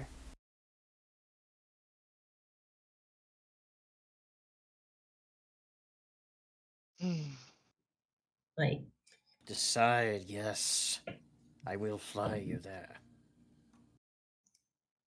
Right. So Snout takes that as a go ahead. So how exactly would we go about actually destroying it? Just like, You can just slam that thing with your pickaxe. all right, he does that. What? Is he attacking the obelisk? I mean, what's your word, Gadget? Like, what are you saying? Like, he's not attacking it just yet, but he's ready to. He's going for it. Oh, wait! We don't have to destroy it. So we're leaving it to come back to later then? I will follow the lead for now, and whatever's defending it later, we can leave it as a concern for another day. All right. All right then. Puts his pick away. How many Hey, can you guys. take at once, Scissorax? If I carry the Gnoll in my claws, and the large kobold holds on, the rest of you could fit onto my back. It would be precarious, but it would be fast, and we need fast. Then let's I can do it. follow this scent wherever it goes on the island, however. And I think you do too, looking into your eyes. Looks at you, Vallo. And you do have a very strong, because you rolled really high on the perception, really strong track on this scent, using your draconic scent. Yeah, I smell it too. I can tell the direction. So come on, guys. Let's Now, this is a one-time thing. You will never be asking this of me again. I just want that demon destroyed. Yeah, I wasn't expecting it. And Now get Vallo on. gets on. We don't particularly like this either, but desperate times call for desperate measures, and Let's just not make this more awkward Hold than on. it needs to be. You're saying fast, right? Yes. Very well. Kevak, if you please. He's going to kind of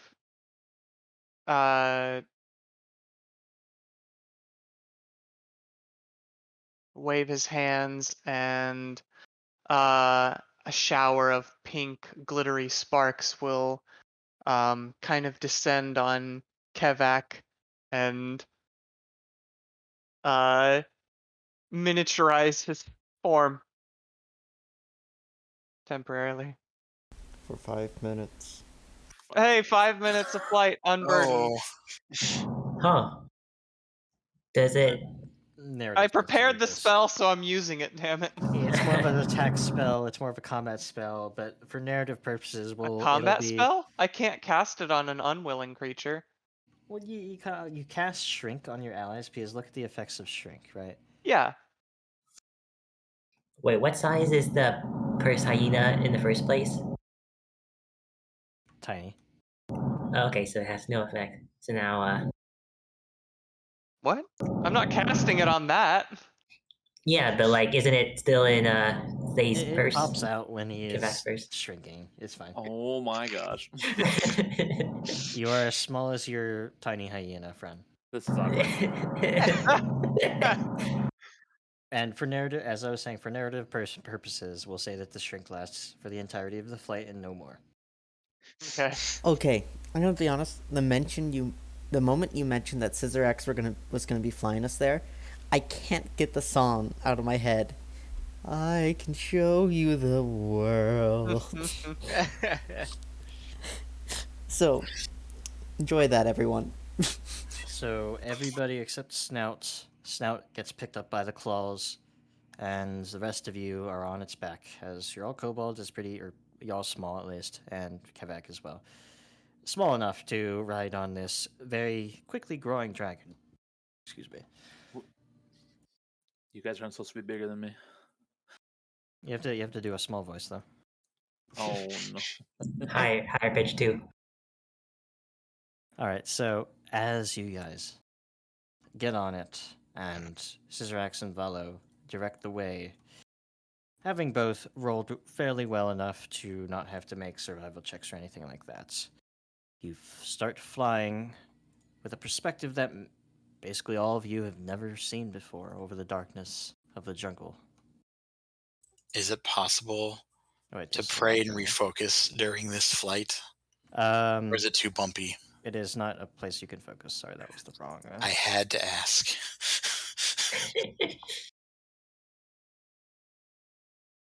There we go. Back out onto the map. Iegs, you are probably still in the loading screen, right? Oops. Yeah. There you go. As you guys are flown eastward over the swamplands and out into, well, here I can actually reveal a lot of the islands because of Oh. your position here. Which would have never happened if you didn't roll a natural 20.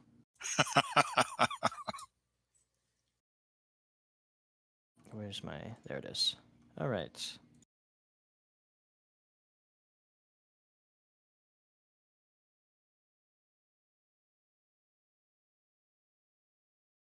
Our journey to reveal every square is slowly but surely proceeding. You see the entirety of the lake before you, and while it's difficult to see the rest of the jungle because it's pitch black, you do, as you go eastward, recognize that the areas of the jungle here do get more rugged, if that's even possible, as you guys fly nearer to the mountains, and I can reveal those as well. I imagine we're starting going this direction to see some of that infection as well. Up top here, yes. In the Oh, north. gotcha. Mm-hmm. As you fly eastward, it is actually not too far out as you guys start to recognize a place that is different from the rest of the jungle. A village, it would seem, that is nestled between the canyon walls of two large precipices made by this little mountain range that seems to encircle the northeastern side of the island. And as you come here, Scissorax sets you all down on the outskirts of this village that is flanked on both sides, sort of like into a ravine. And you are instantly recognizing this Gadget as a dwarven village, completely abandoned. But these cliff dwellings that have been carved into the rock here very much are reminiscent of any dwarven village. But it has seen better days, as much of it is in ruins. Let's move over there.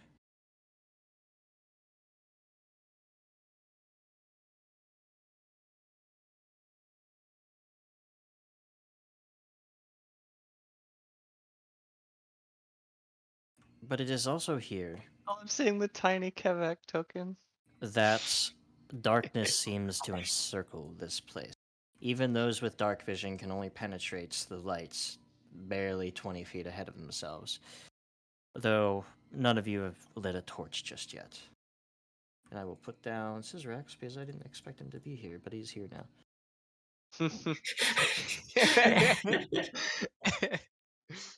Can somebody just like carry Kevak with them so he doesn't have to walk? Since think I Kevak's cast small enough for since I Snout to cast the throw him. spell and would have a good idea of what. Okay, never mind. You're not. Scissorax is our Yeah, it's fine. honorary. Scissorax is our honorary DMPC for this campaign. Hell yeah, Die. we are keeping him. Oh right, Forever. today's the Die. 21st. So, you guys arrive here, and it is Did very he dark. heal up from any of the 3 action heals? Yeah, he would have. So, how many? It was like 10 or so that you got from 3 action heals, Scissorax? Something like that, I guess. I'll give him 10. He's still pretty healthy. Cool. I want to give him a fighting chance.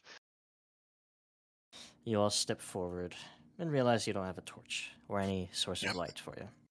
Give me a moment. Let me just cast this thing here on Miklo's shield. Thank you. I was gonna get out a torch. Does one of you want one of my torches? I can use my shield now.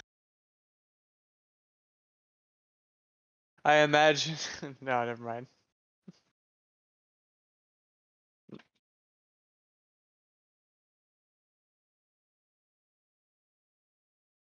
All right, so I'm gonna put some light on you.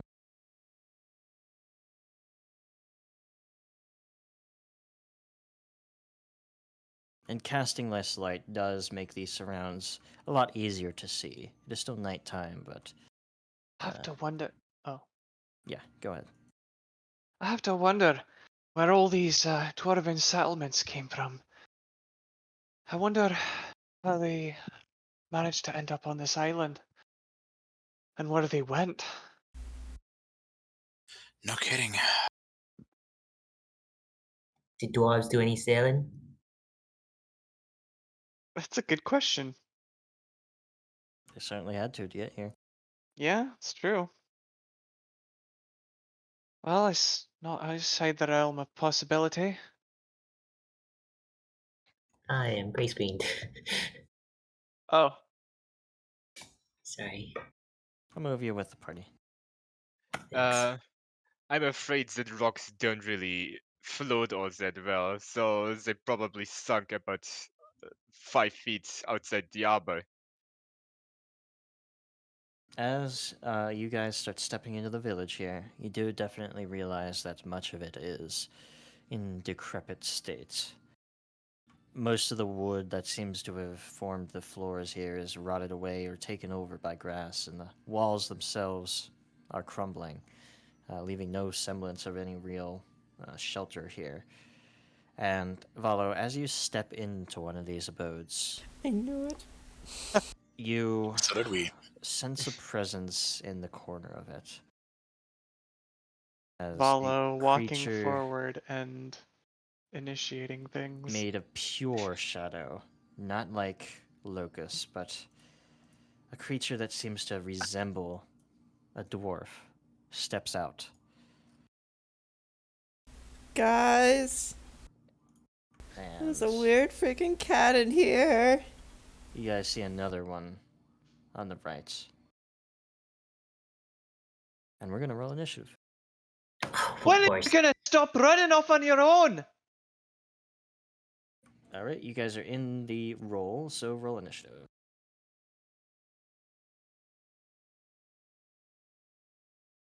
How many Makes times sense. do we have to Still rolling teach you this terribly. lesson? Oh, Miklo with the same roll again. Yep. Very brief bathroom break on my end. All right, go ahead. Oh, hey. Yeah, Yeah, we can take a break right here. I'll be right back. Strange. Me as Seems well. I'm like several minutes behind everyone else. Oof. Try and reload again. You can definitely do it while we're Oh boy, taking yeah. a break. Gray screen number 3. There you go. Alright, so.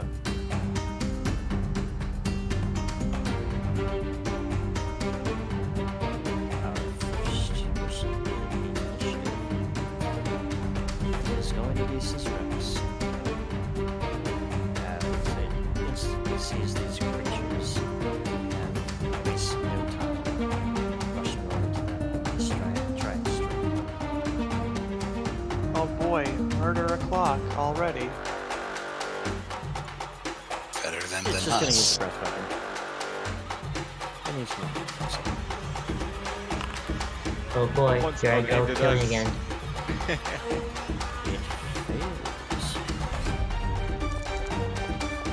Oh, Oh. Interesting. But But it is immune to poison. So it doesn't This is- All those These memes creatures- about like the boss character that becomes weaker when they join your party and that's just suddenly feel very apt. as the poison just goes right through the creature. It is now its turn, and it's going to swipe its Rex. The shadowy hand.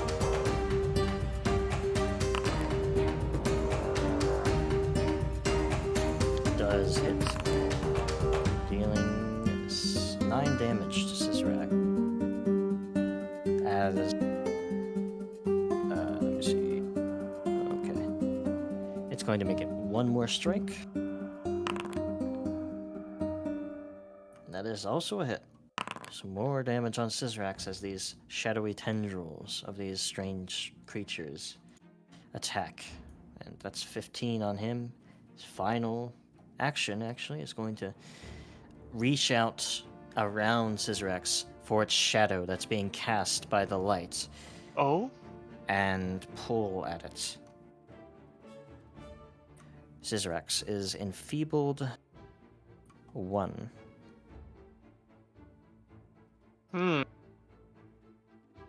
As its shadow is being pulled away from it. Are we gonna lose our dragon to a mook? Vallo, you're up. That You would see this be shadow very in the cool. dim light that you can see ahead of you. I am going to cast Divine Lance. Okay.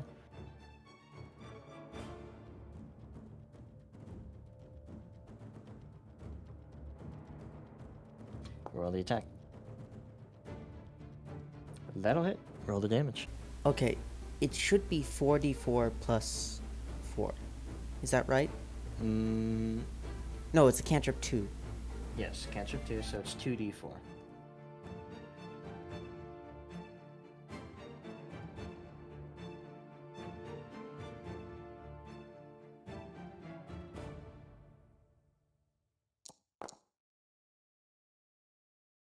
$11 damage. And that is... What type of damage is that? Depends on Venator's alignment. It'll be good, so we can just say it's good damage. Oh, does that double it? I don't know. No, it actually just resists it. Or resists a portion of it. It seems that good damage against these creatures doesn't really matter. They seem less inclined for evil incarnate. So they don't take as much damage from good. But it's a resistance, so that'll be -6 on the creature. As you strike it with this Divine Lance and put shield on yourself. And that's my turn. It will immediately make way for you. Coming into the light, it still maintains much of its shadowy form. And it's going to reach out a hand for you. That'll be a hit. As you take 9 negative damage. And it's also... Sorry, go ahead. I'm going to use shield block. My reaction shield block. Right, and it's 5, right? So it'll reduce the damage by 5? Nope, it's... Oh, it's a cantrip 2. How did the cantrips scale? Are they like half my level? Yeah. Yep, same as Okay, focus spells. because I thought it was spell heightened level. 3rd already. It's heightened to your spell level. So your spell level right now is 2. Okay. It is not heightened right now, so it's hardness 5 still. It'll reduce your damage by 5, and you'll take the remainder. Which is 4, right? Mm-hmm. But now that it has reached for you, it's going to also steal your shadow. and No, make that's you enfeebled mine. 1. As your shadow, as you look behind or in front of yourself, because that's where the light is coming from, it's blurrier, it's shriveling before your eyes. Gadget, you're up. Alright. Let's see. Does I'm going to move back here. Let's see. 2, 3, 4, 5 for good measure. And I'm going to cast Draw Ire. Oh wait, no, sorry. I cast that earlier and I did not remember to take the slot. So I'm gonna use my bonded my drain bonded item to cast that again. Okay. Let me quickly. There we go.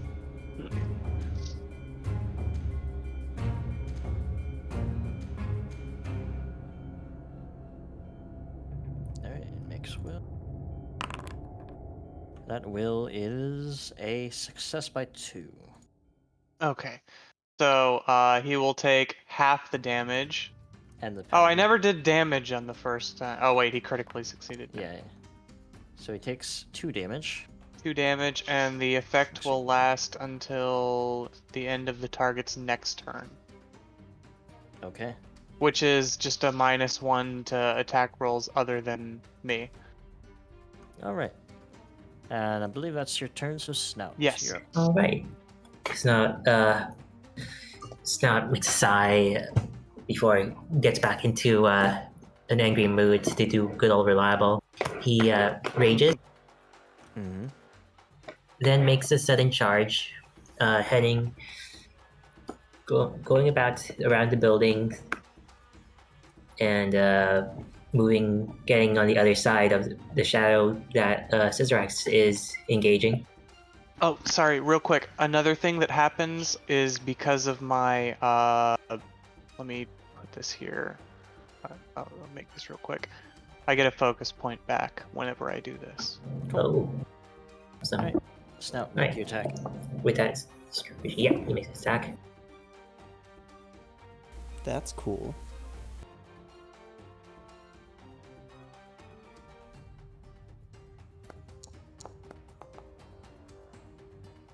That is a critical success because of the flanking. It would be hit by 8. Oh. Because of flanking, it's hit by 10, so roll your crit. Cool. Really low roll for you on crits, but Really low roll. it's still 21 damage to this creature as it seems to resist some of the attack. Most of it's still going to bash into it and make it pretty badly injured. All right. That's it for his turn. All right, Vallo, or not Vallo, Snout. Yeah, I want to Kevak. go again. Kevak.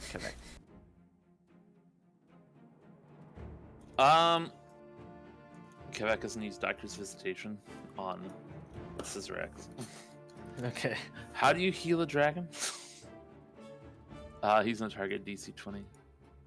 Yes, so you're trying to heal this negative damage that has occurred to it. You have no idea what you're doing, but just roll it in. I mean, he got hurt or something. Here's a salve or something. Can't be that different from a kobold, right? It's just a big kobold. I like how at this point we have all like we have no accountability if this thing dies anymore, and in fact it would probably be to our benefit, but we're so invested in this character now. Yep. We're in too deep. Scissorax up pretty well. Good. I'm glad I could heal somebody. And then he's going to raise his staff again and call forth the swirling storms on the shadow between Scissorax and Snout. Alright. Can you flank with spells? No. Well, I mean, you can, yeah, if you're part of the flanking maneuver. Only Scissorax and Snout are part of this flank. Fair enough. Tempest, it has to roll a reflex save. These spindly creatures do seem to be very reflexive, so it rolled a 21 total. It'll take half of that, which it'll take none of that because of its resistances. I tried. That's going to be his. Alright, Tut. That's just going to squeeze past everyone and just sidle across the wall and not get squished by Scissorix in the process. Bonjour, monsieur. I hope you don't mind if I give you some pointers of what you could probably do better. And he's going to devise a stratagem. All right. I'm really glad everyone's helping me out over here. This is the party house. Well, focus firing is a very smart tactic, so... I'm glad I'm you going- have your priorities straight. I'm going to recall knowledge. Okay. That'll be a religion one. Oh, goody. Let's see what Friendship else he wrote ended on with parties. Vallo. Now Scissorax is my best friend. Okay. You have your choice. Weakness, resistance, immunities, its lowest save, or its highest save, or its abilities. Give me its abilities.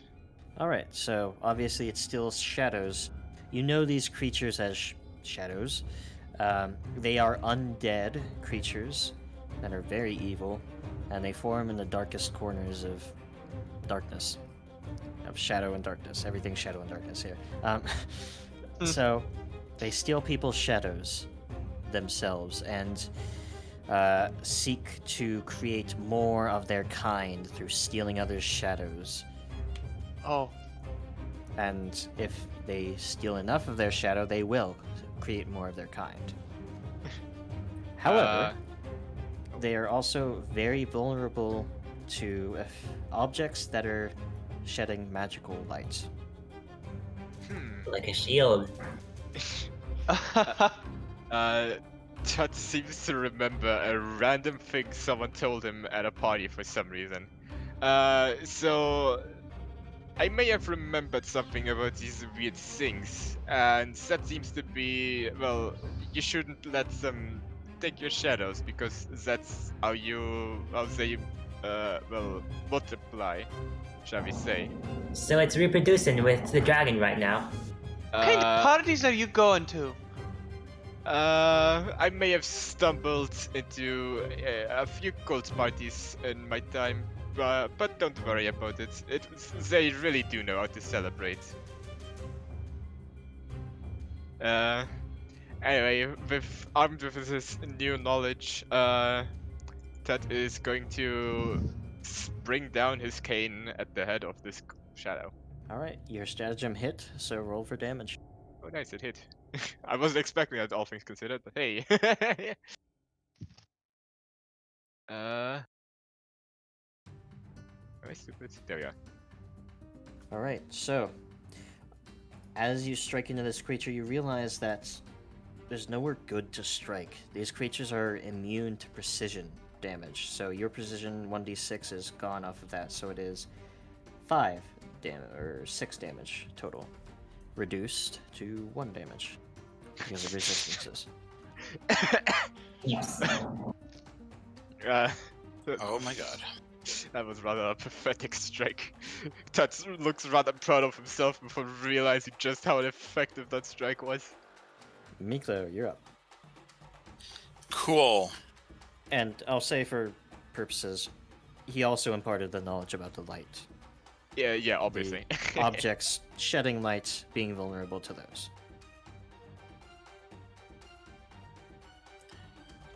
You're all too spread out.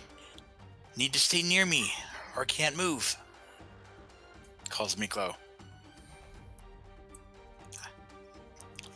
I'm noticing that I'm in a pretty awkward position where if I were to go to one of the shadows, I'd very, very potentially be putting somebody into the darkness.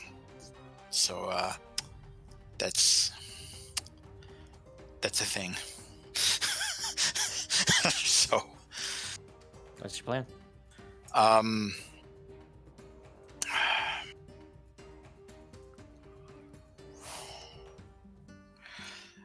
For the time being,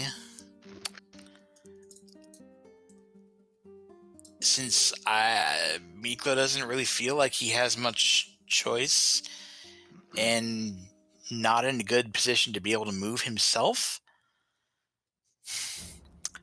he drops his sword, grabs his crossbow, and tries shooting. Okay.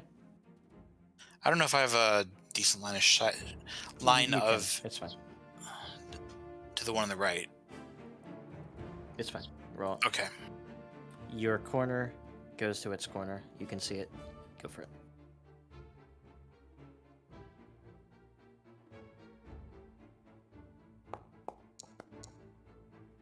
$21.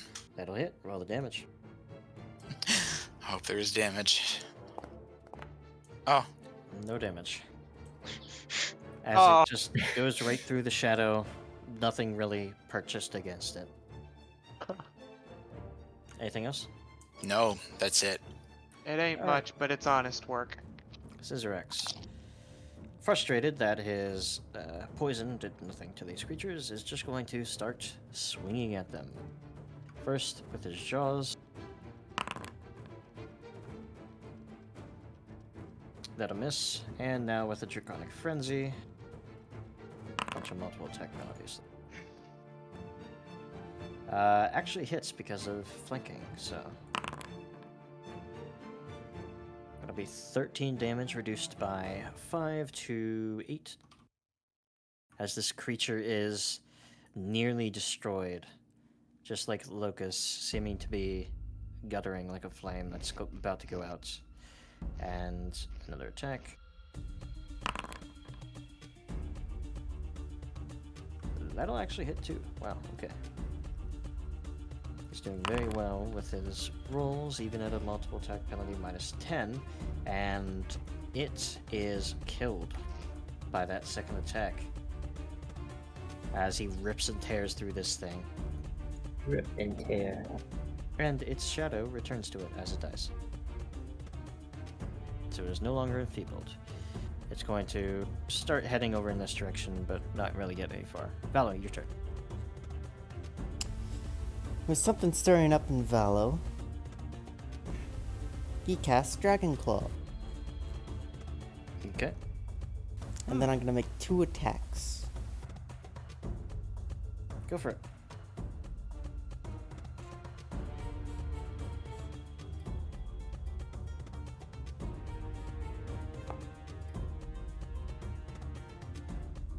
Fortunately, that miss.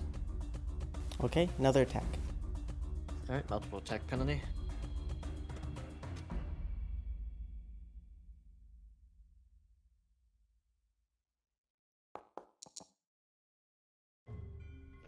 That actually hits. Roll the damage. Nice.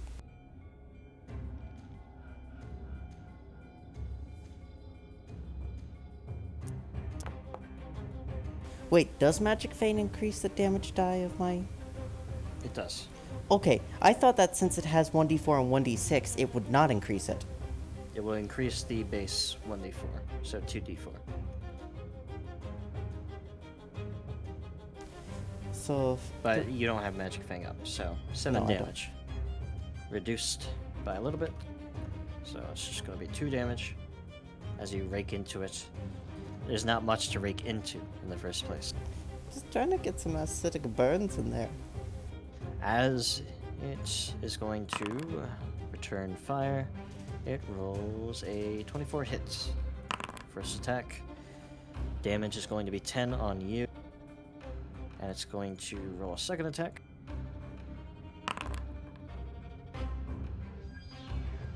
That'll also hit. For another 12 damage. And for third, it's going to steal your shadow. Having reached into your form with its claws, it puts you up to enfeebled 2. So I need to go over here, put this up to 2. There we go. That's its turn. Oh no. Gadget, you're up. As Vallo seems to be nearly down by this creature, and and Valor's shadow is almost completely gone. Go for it.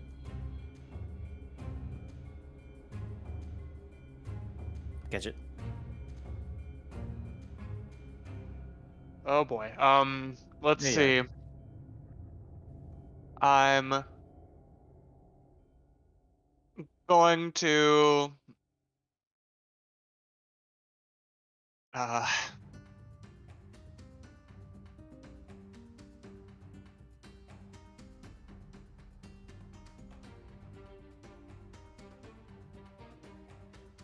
get up to Vallo and cast invisibility on Okay. him. And just kind of like as a free action, be like, why don't you try tangling with me then? As he's like kind of sweating nervously, stammering as he says this. It completely ignored the draw higher and just took the -1.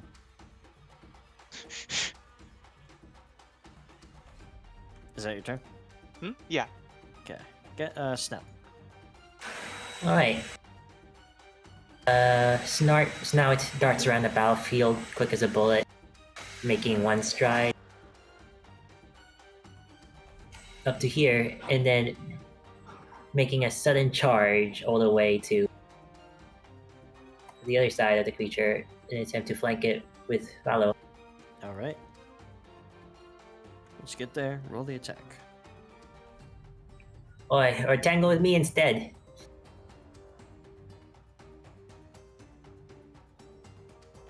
I do that!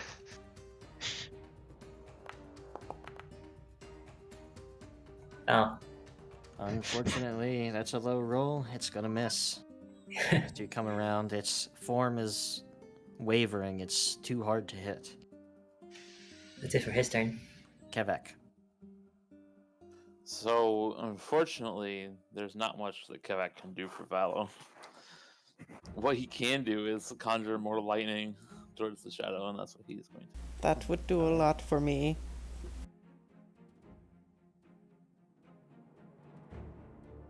And he is going to cause a jolt of lightning to come down on him. All right. So it needs. Oh, to don't make forget to drag the invisibility thing onto your character, Vallo. I did forget. It rolled a natural 1. So roll damage on that. That's actually double damage too. So roll that. Deep fry it. Unlimited power. Roll the damage, and there's going to be a button on the damage where I can double it. Wow, okay. You rolled a lot of damage there. Oh, Double is going to be enough to definitely kill that thing. Oh, as you gosh. just call up this dark lightning from above that is just more massive than you ever have and just obliterate the thing. As soon as that lightning comes down, it's disintegrated. It's gone completely in that flash. And that's it. It's done. Your shadow returns to you, Vallo, even though you can't see it while you're invisible. But that's that. Combat's over. Oh shoot. I'm gonna Kevak's go ahead and dismiss warhead the now. invisibility. Fallow? Fallow? Hi. Snake. What a real mess. That's the only ones here. Can we maybe all stick together? Please? I wonder if the Locus is weak to light, like Tut Ow. said these little ones were. Are they even related to the Locus? They're shadowy. Considering how much the Locust kept wanting to put out the lights, I would say that's very possible. He also made an attempt to be in outside of the lights whenever possible. Now, Corvos, since we've kind of like spent some time and kind of learned new things throughout the course of the battle, with him, and have just fought things that are kind of similar to him, would I be able to kind of like reattempt some kind of check to discern more about him? Yeah. The nature of what he is and stuff? Mm-hmm. Alright. In that case, I'm gonna kind of gesture Tut over. What do you need? Same as always, put our heads together, figure something out. Can't you do anything by yourself once? It just helps. And what kind of check would you make this? Religion. And Tut can use any kind of lore skill. Well, I have only the one, but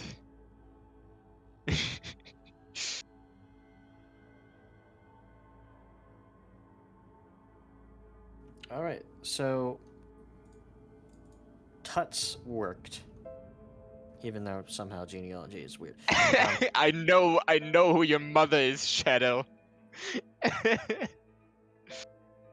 You start to realize the true nature of the Locus and what it does. After fighting it, after recognizing how easy and how difficult its possessions have been, you realize that its favored possession, its favored host, is small creatures. Creatures of size small. These creatures probably have a favored host, just one that makes it very easy for them to possess them. Perhaps it's why it was very hard for him to possess Scissorex, though Scissorex was very willful in his resistance still. You know, I'm starting to remember something, and I think this creature might have some sort of a pattern or favoritism when it comes to hosts that it possesses. Think back, if you will, that all of its hosts thus far have been small. They have? There's the goblin in the village. There's the tiny kobolds he sicked at us. There's, I believe, Vallo. And it had trouble with Scissorex.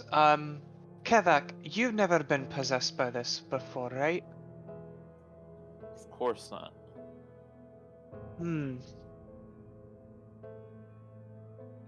Well, that's just something I've managed to think of.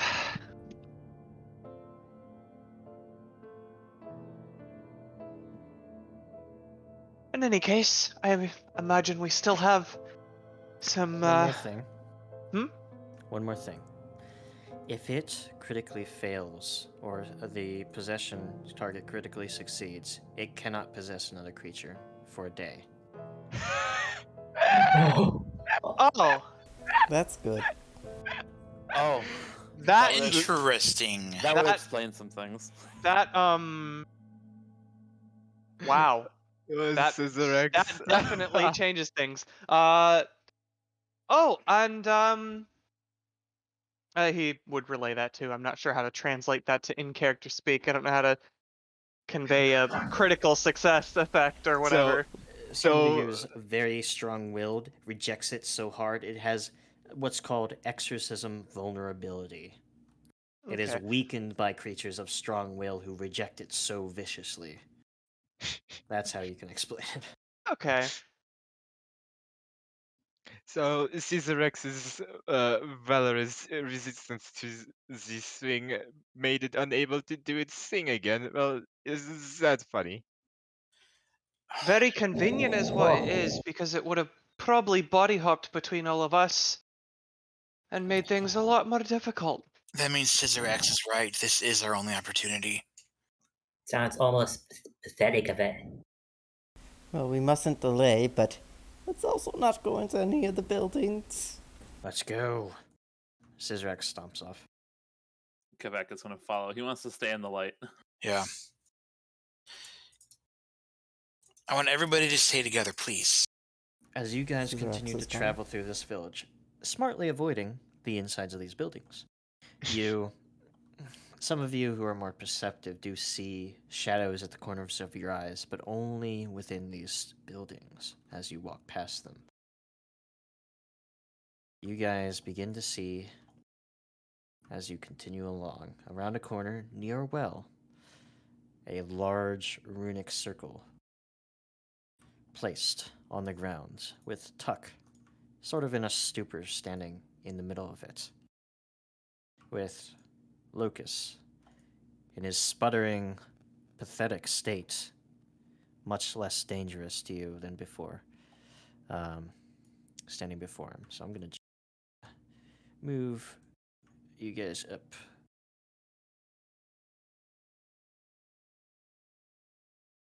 so you can actually see.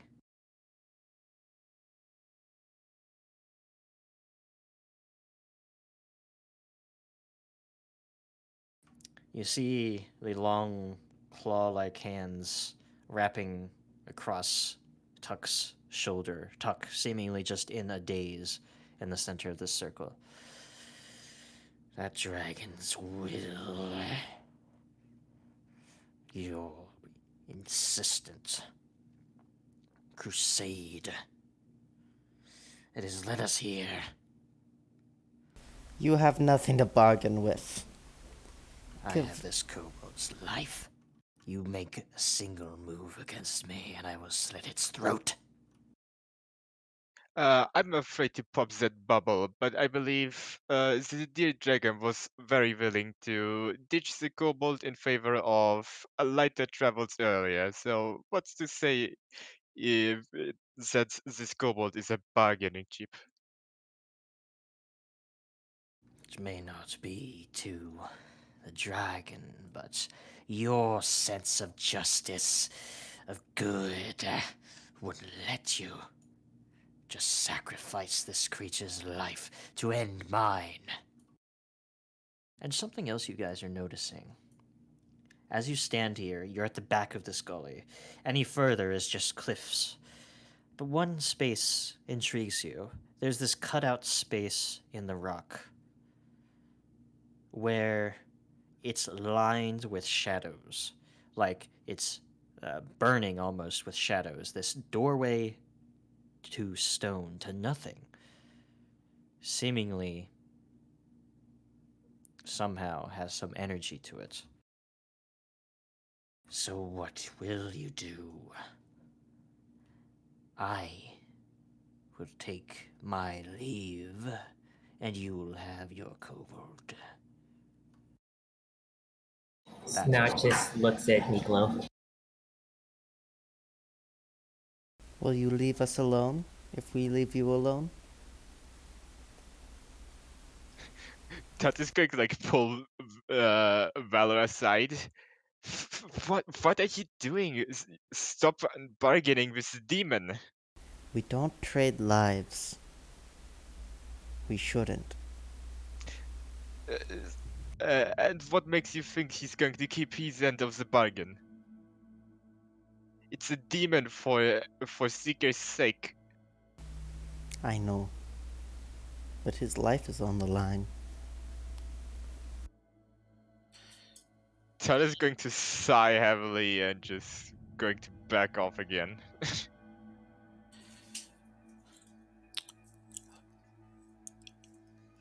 If you let go of our friend, and I will take him aside.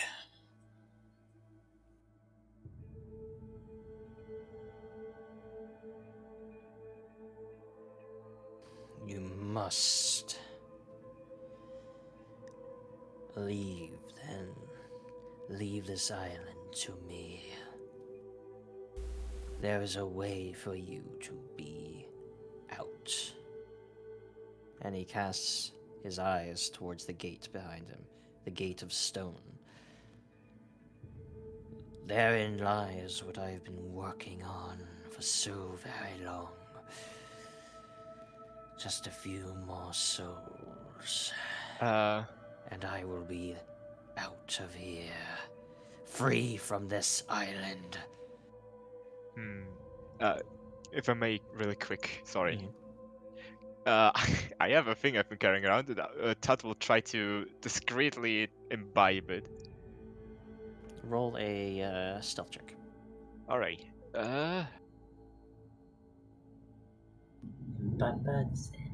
Yoink. When did you get this? Where do you get this stuff? Steals them, I assume. I'm pacing.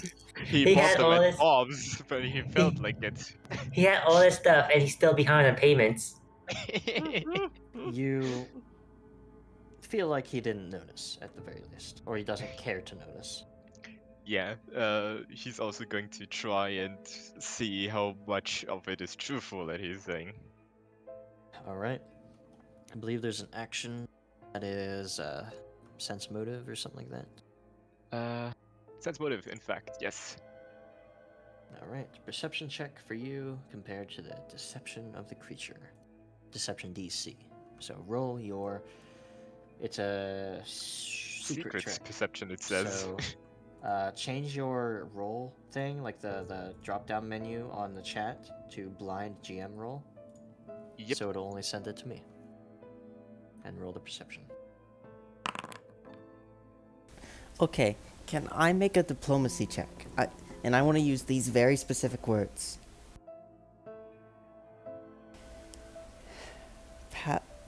Give us knock. Frick. Tuck. Give us tuck, and I promise you will not be harmed anymore by my hand.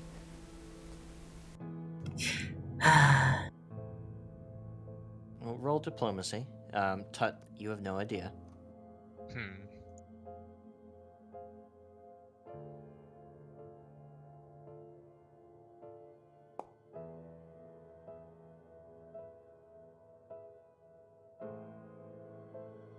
I've traded in this far longer than you have, little kobold. I know when careful words are spoken. You permit not yourself to harm, but your friends are not included in your little deal. Darn it. That would have worked. Just a few more souls into the pillar, and that gate will open. Gate to where? Home. So some more other is- plane. It will only remain open for a limited time. I seek to escape this wretched island. If I may, what's to say that this gate won't allow you to bring some of your spells here? And how do you propose that I have communication with them? How do you propose that they will come to my aid in the matter of minutes that this gate will be open? I Before don't all know. of the power that has been stored in that obelisk is spent. I don't know. How do you propose that I should trust you? Are you saying Gadget's gonna pipe up? Spent, you said. Spent. Gone. Used up. So all the souls in there won't be seeing an afterlife. Is that what you're getting at? I don't care to worry about the philosophy of what I do. I don't really know what happens. All I know is I need their power.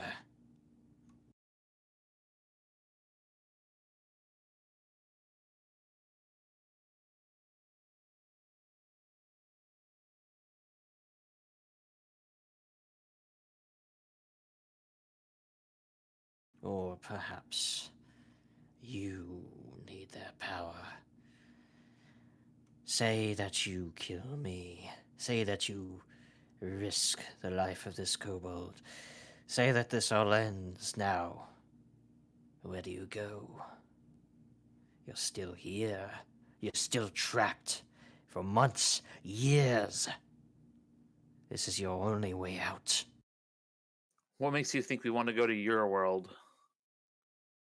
Because anything's better than this prison. This certainly cannot be the only way off this island. To think that would be madness.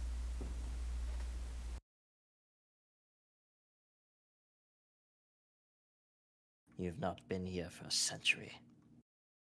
You've not seen the ships dashed against its shores. No ship has successfully landed here. Maybe it's because you keep crushing all of them. No, but the ones who come willingly meet the same fate.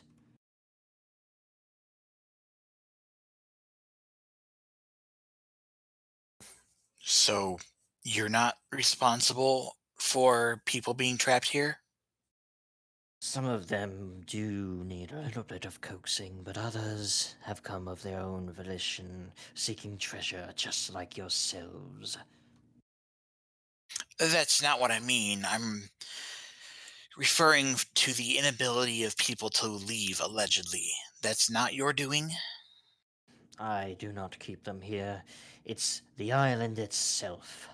Its rocks, its cliffs, its reefs. There's no way to leave except on the top of a dingy rowboat made out of jungle wood. Nobody would escape on that, and nobody tries, or those who do die in the depths of the ocean. You can try for months and years, but you will realize, just like everybody else here who is under my domain, that there's no way out. So we're expected to just sit by and let a couple hundred, maybe 1,000 souls be thrown away for this? To open a door for a matter of minutes, hours? That's the alternative? To save the living, they're already dead. I see. You can bring along everybody in the village as well if you'd like. I will go, you will go, they will go, we will all escape. Where exactly? Out Where of is the frying home? pan and into the fire, though. But a fire that you can use, that you can explore. I don't. And become like That's those not how things that back analogy there. works. Roll perception. I will never bother you again on the other side. You I won't have need no to. We'll more probably end up like. quarrel. I'm sorry. My task is done. If we just wait a little longer. Was there another soul going to the obelisk? If that dragon had died, it would be complete. But it did not. It resisted me. I'd rather live out the rest of my days on this island than follow you to whatever place you call home. I don't think your friends agree. I don't think your friends want to be trapped on this island forever. Do they? He casts his eyes to the rest of you. I'm sick of all of us cavoying with this thing. Give me the wood and I'll grind it to dust. Hold. You have a chance to save many lives. Right now, the chance to save Tuck is, in my mind, taking priority. And Miklo carefully unfastens his sword belt and lets his sword sheath drop to the ground.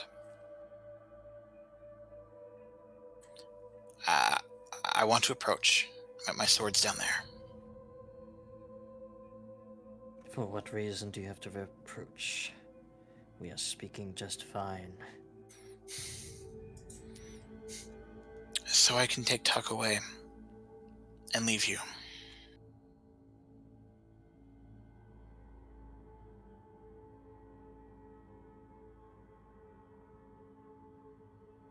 I must have each of your words said aloud, but you will not raise a claw at me, and I will not raise one at you.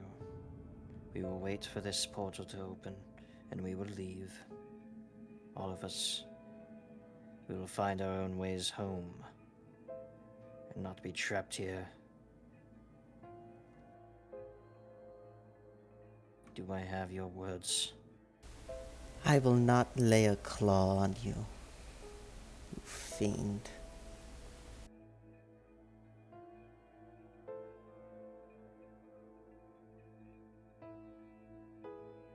Did my sense of mob do anything for me? No, not at all. Oh, okay.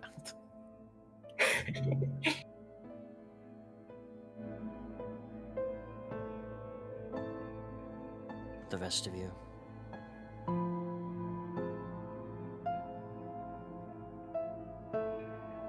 So that's what we're agreeing to. No harm to each other? And we will all leave here and part ways. In fact, once the portal is open, you can even revert to your precious stone, if you so wish. For that portal will be open for a day or so. And where do you plan to get these last souls? They will ambiently come. Rabbits, small creatures, some stupid humanoid walking through the woods and getting killed. It will happen eventually. A few days' time. Or instantaneously if that dragon was slain. You have my word. After, that comment specifically, on a few days, Gadget will speak up and voice his agreement. I won't raise a single finger against you. Ted looks at everyone in disbelief. And just, angrily holds his cane in front of him. Do whatever you want. I want off this island. I agree.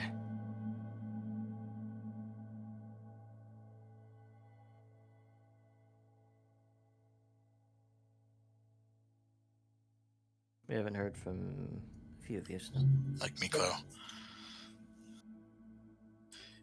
Miklo looks like he's having a hard time.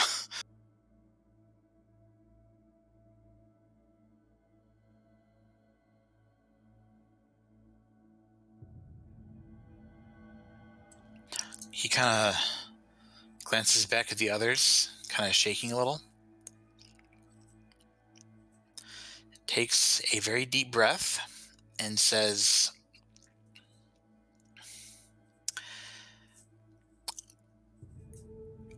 all right.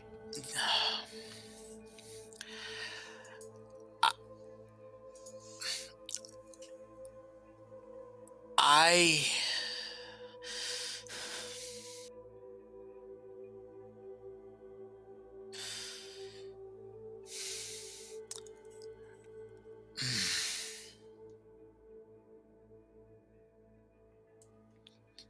and he seems to be struggling again. Can I ask a quick question out of character here? Would Kevak know anything about this shadow realm or whatever? Nope. Nobody does, really. You've never heard of other realms, really, just in general. I'd like to ask a question out of character again. Mm-hmm. Just to make absolutely sure what this thing is asking us. It is simply proposing a mutual agreement of specifically not bringing harm to one another Basically, ceasefire. for the next few days. Ceasefire and separate ways once they're on the other side. Basically, that's it. Okay. And this is all just taken at this thing's word. All at its word. Yep. Because none of you have succeeded on any perception check. Out of character, I would also like to point out that its story is inconsistent. It mentioned that the portal will be open for minutes, and then it changed to like a day. We said minutes. He said days. I'm pretty sure he said minutes earlier. He said moments. Like, not long. Also, can I make a perception check to sniff? Sure. I know that sounded really weird, but...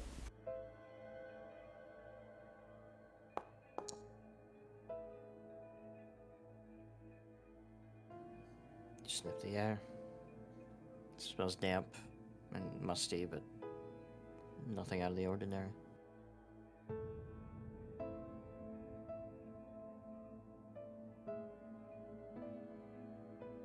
And we are in agreement. No, I refuse, Snout declares as he starts to make a stomping movement towards the Locus.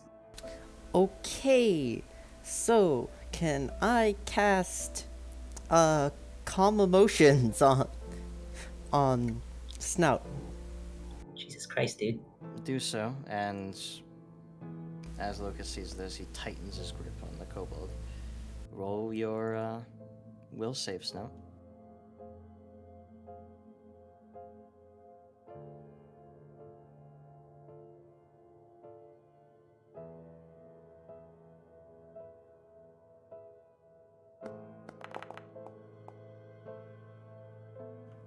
Vallo, your DC is 20. So that's a failure. He cannot use hostile actions. Against you guys. For how long? What's put the common motions in chat. You forcibly calm creatures in the area, soothing them into non-violent state. Each creature must attempt a will save. Any emotion effects that would have affected the creature are suppressed. If the target is subject to hostility from any other creature, it ceases to be affected by the emotions. Chill. You have a sense of chill, but you are not forced into peace, basically. That's up to you how to roleplay that. God damn it. The veins are bulging on his forehead. It's like, Considering that we have been talking for a while, I'm going to attempt something. Cool. Mm-hmm. I'm going to ask a pointed question. There's another one of those. All right. Turns out being good at interrogation is helpful. Roll your diplomacy check, and this is the target of your investigation, so you get an extra +1. Ooh, neat. Diplomacy. Also, remember about your investigation, because during the last fight, I think you would have gotten bonuses against Locus. I would, yes. I wasn't sure. It seemed a bit of a stretch. It was part of the investigation, so I didn't even bring it up. He Oh, is come on. absolutely your current investigation, yeah. Did that beat his will DC? It's critical failed, so the target refuses. I don't have to answer any more questions. We had a deal. Don't mess it up. Don't kill this kobold.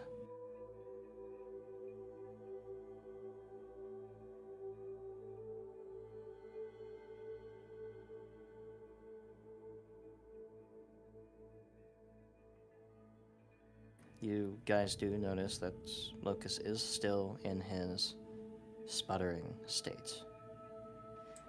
You feel like one of you could make one action against it before it would retaliate. Alright, I guess Kevak's gonna do something here. can't be a Oh no. hostile action, eh? It could be a hostile action, but as soon as that hostile action finishes, if he is not dead, if you've misgambled, then the kobold's dead. No, it straight up says since he failed, he can't use hostile actions. It ceases if someone uses a hostile action against Snout. Any motions that would affect the creature are suppressed, and the creature can't. Okay, I missed that part. Okay, Snout can't do hostile actions, but anybody else can. Yes. So Miklo kind of like moves over to the other First, side. Miklo, Kevak, what were you doing? You said first. Kevak is using 3 actions to cast Horizon Thundersphere. Okay. You got this, bro. So even on if he succeeds on this, he should be taking damage. Yeah. So this is a gamble as if it's going to be enough or not. Is this a second level horizon? Heightened? No, I can't. I have to prepare that. So Did unfortunately, Kevak ever promise not to hurt Locus? no. No. No. Cool. It's not like a demon contract or anything. We don't break our word. Wait. Before you roll, I want to recommend something else. Okay, I'll let you do that. You have another ability called Sudden Bolt that does a lot more damage. But that's an all or nothing thing. What do you mean all or nothing? You're shooting a Horizon Thundersphere at it. That's all or nothing too. Even if I fail, it still takes half damage.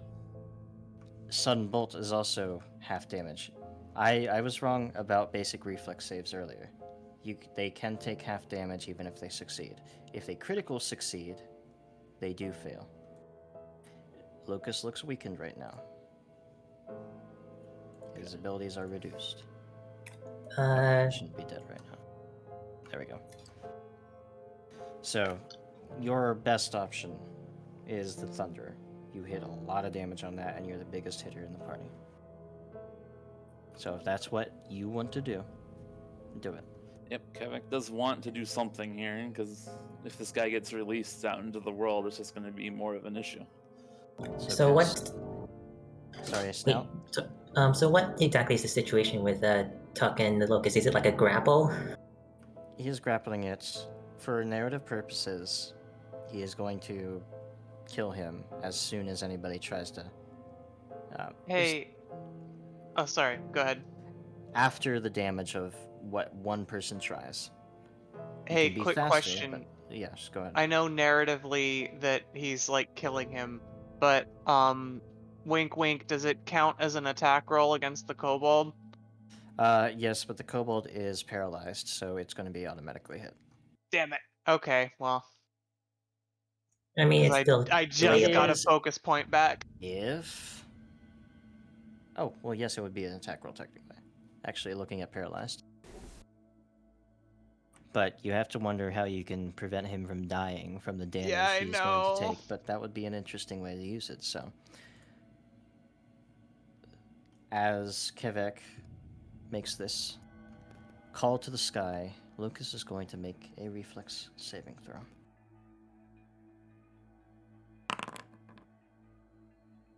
He rolled a 3 on the dice. It deals full damage. Oh my goodness! Oh, We're not out of the woods yet. Let's see some sparks, man. Let's see 4 ones. That's not for ones. Your raid causes you to bring down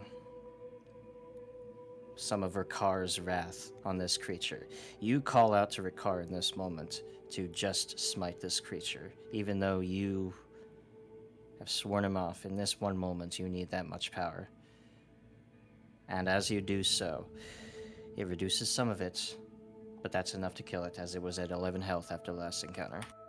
As Vallo? Locus is just obliterated in a blinding flash of light that illuminates the entire area around you. The cliffs echo with the crash of lightning as it is gone. Vallo's knocked him back a bit and screams because that scared him really bad. Snap in an instant, it's gone. I feel like my heart can start beating again. Snout whirls around in a flash of anger and tries to pick up Vallo by the collar. What the hell? But what the bloody hell is wrong with you? And angrily, he tosses Vallo aside. What, you think I wanted him alive? Well, obviously. Do you think I wanted my mind tampered with? You're awful. Look, I was just trying to calm you down a bit, and that's all I know. That's not what I needed. He needed to be destroyed either way. If he had gotten out of here, the damage he did on this island to just these people, just imagine what he could have done to others. Well, I was hoping that we could temporarily come to an agreement and disable the obelisk and, you know, regroup and attack him when we didn't have a hostage, but luckily this quick draw maneuver worked out, so It I guess this is the best outcome. seems that it did not expect, could not react to such fast effect. Scissor axes. Such fury. Yeah, Miklo's run over to Tuck and is already like checking on him, making sure he's okay, etc. Hey, Tuck just Kevak? kind of stands there, kind of like stumbling around a little bit. He seems to be in like the stupor of paralysis. It seems like that insignia on the floor is what's causing it. He's standing Alright. directly in its center. And I will actually try to pull him away myself. As you reach your hands in, your hands go cold. And they stop.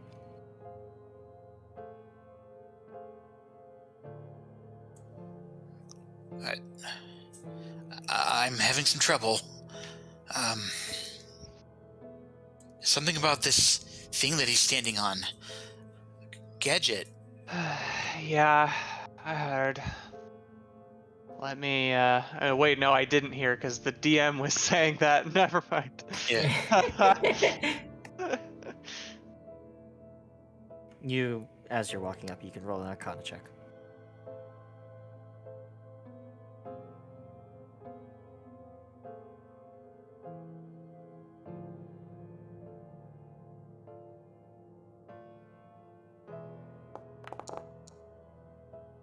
Oh my god.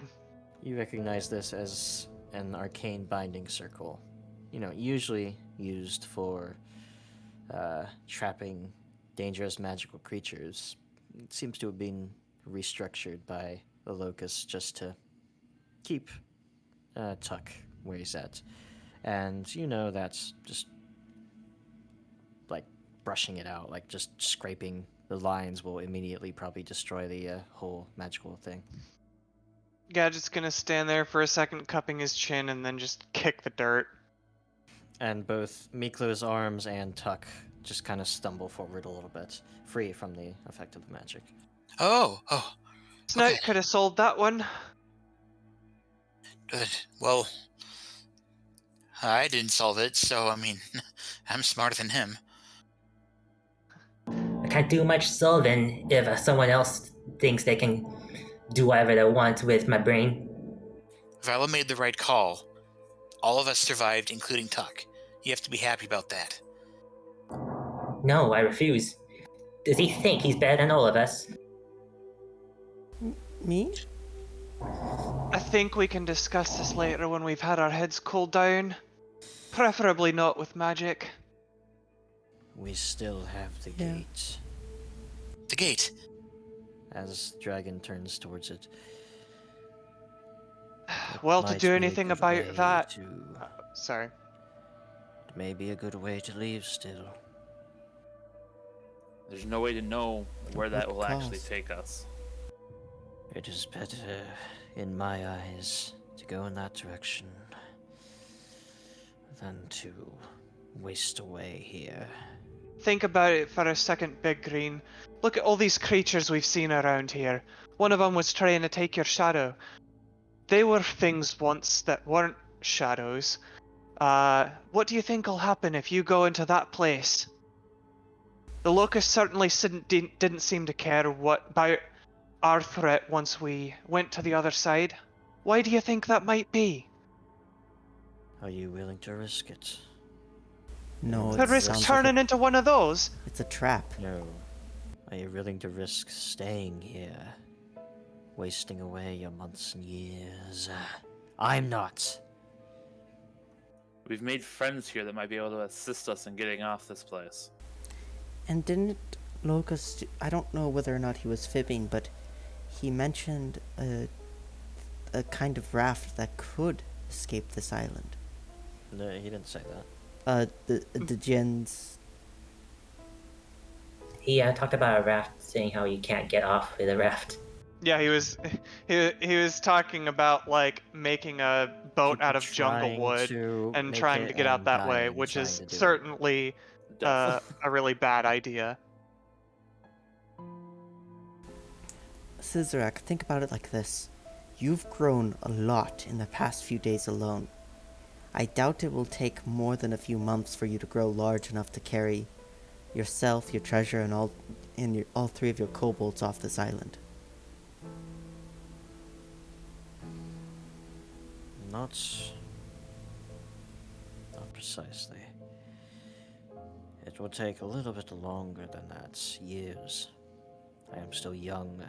I have grown in experience, yes, but my body still comes. My body still has to come along. I'm So not that waiting that long. You can stay here for all I care, but I'm going through. No, wait. You can live That for centuries. You know what's likely to happen to 2 you if you years? walk in there, right?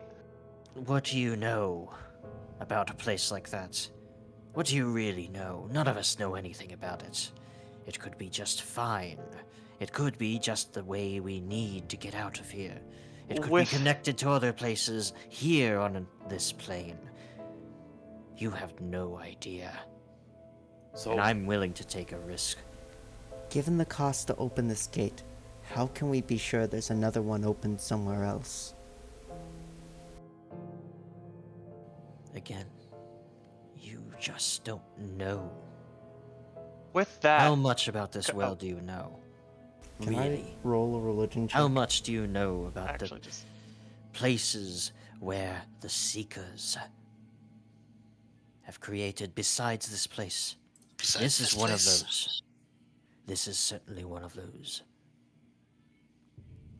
if it's the home to that shadow creature, or whatever it was, do you think it's really going to be that hospitable to us? Any less hospitable than this place? I'd Really? imagine so, actually. Are you afraid? Perhaps. It's your life to throw away, but can you at least wait until we've deactivated the obelisk? You cannot deactivate it in its current form. You have to leave it go. You have to let it charge. He said a few days. The portal looks to be forming already. We have to wait. I won't let you tamper with that escape. You can tamper with it once it has formed, once the portal has come. But not before, because that is my way out.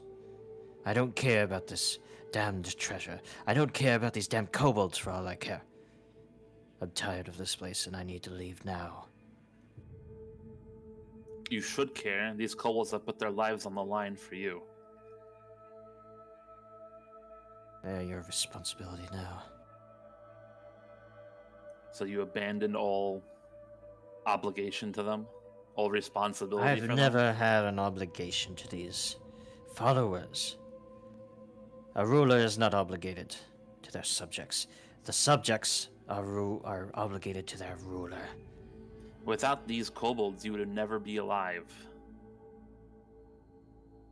They found you, and it's because of them that you're even alive today. Roll diplomacy if you want. Oh boy.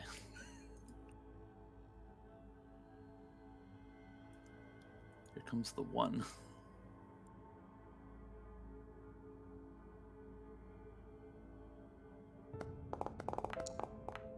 Yep.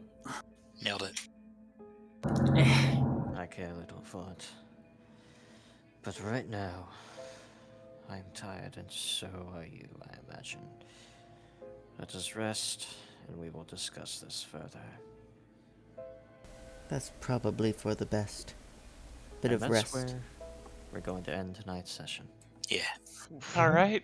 Sorry Well. we went a little long, but No, just it's great. We had a good session, I think. Holy smokes, we all lived. you guys took the 5% path. Yeah, so what Yeah. how might that have gone differently if you don't mind sharing? Very many ways. Well, you can guess by one, you getting here as early as you possibly could. No rituals happening, no portals opening, nothing like that. You had the dragon to one, sniff its way towards here, and two to fly you here. If you didn't have the dragon, you would have to trek through the jungle, and following Vallo's scent, basically. That would have taken at least another day, which would have changed a lot of things, a lot of people, and a lot of portals. So Huh. yeah, Oh my god. So we got a little lucky. Or we just completely diverted Corvus's attempt to get us into an Avernus campaign. Oh no. And his attempt to get rid of Scissor X. I mean, he's still trying. I don't blame you, You're- Corvus. I would like you to ask you guys to consider what your characters are thinking a little bit more as you come to the next week's session. Yeah. As you do not have any other plan for going anywhere else. No, we don't. This is true. Nope. The There are. Druid- Yeah, there's still some other leads that we could potentially follow up on, like the Druid. And you do have actually time.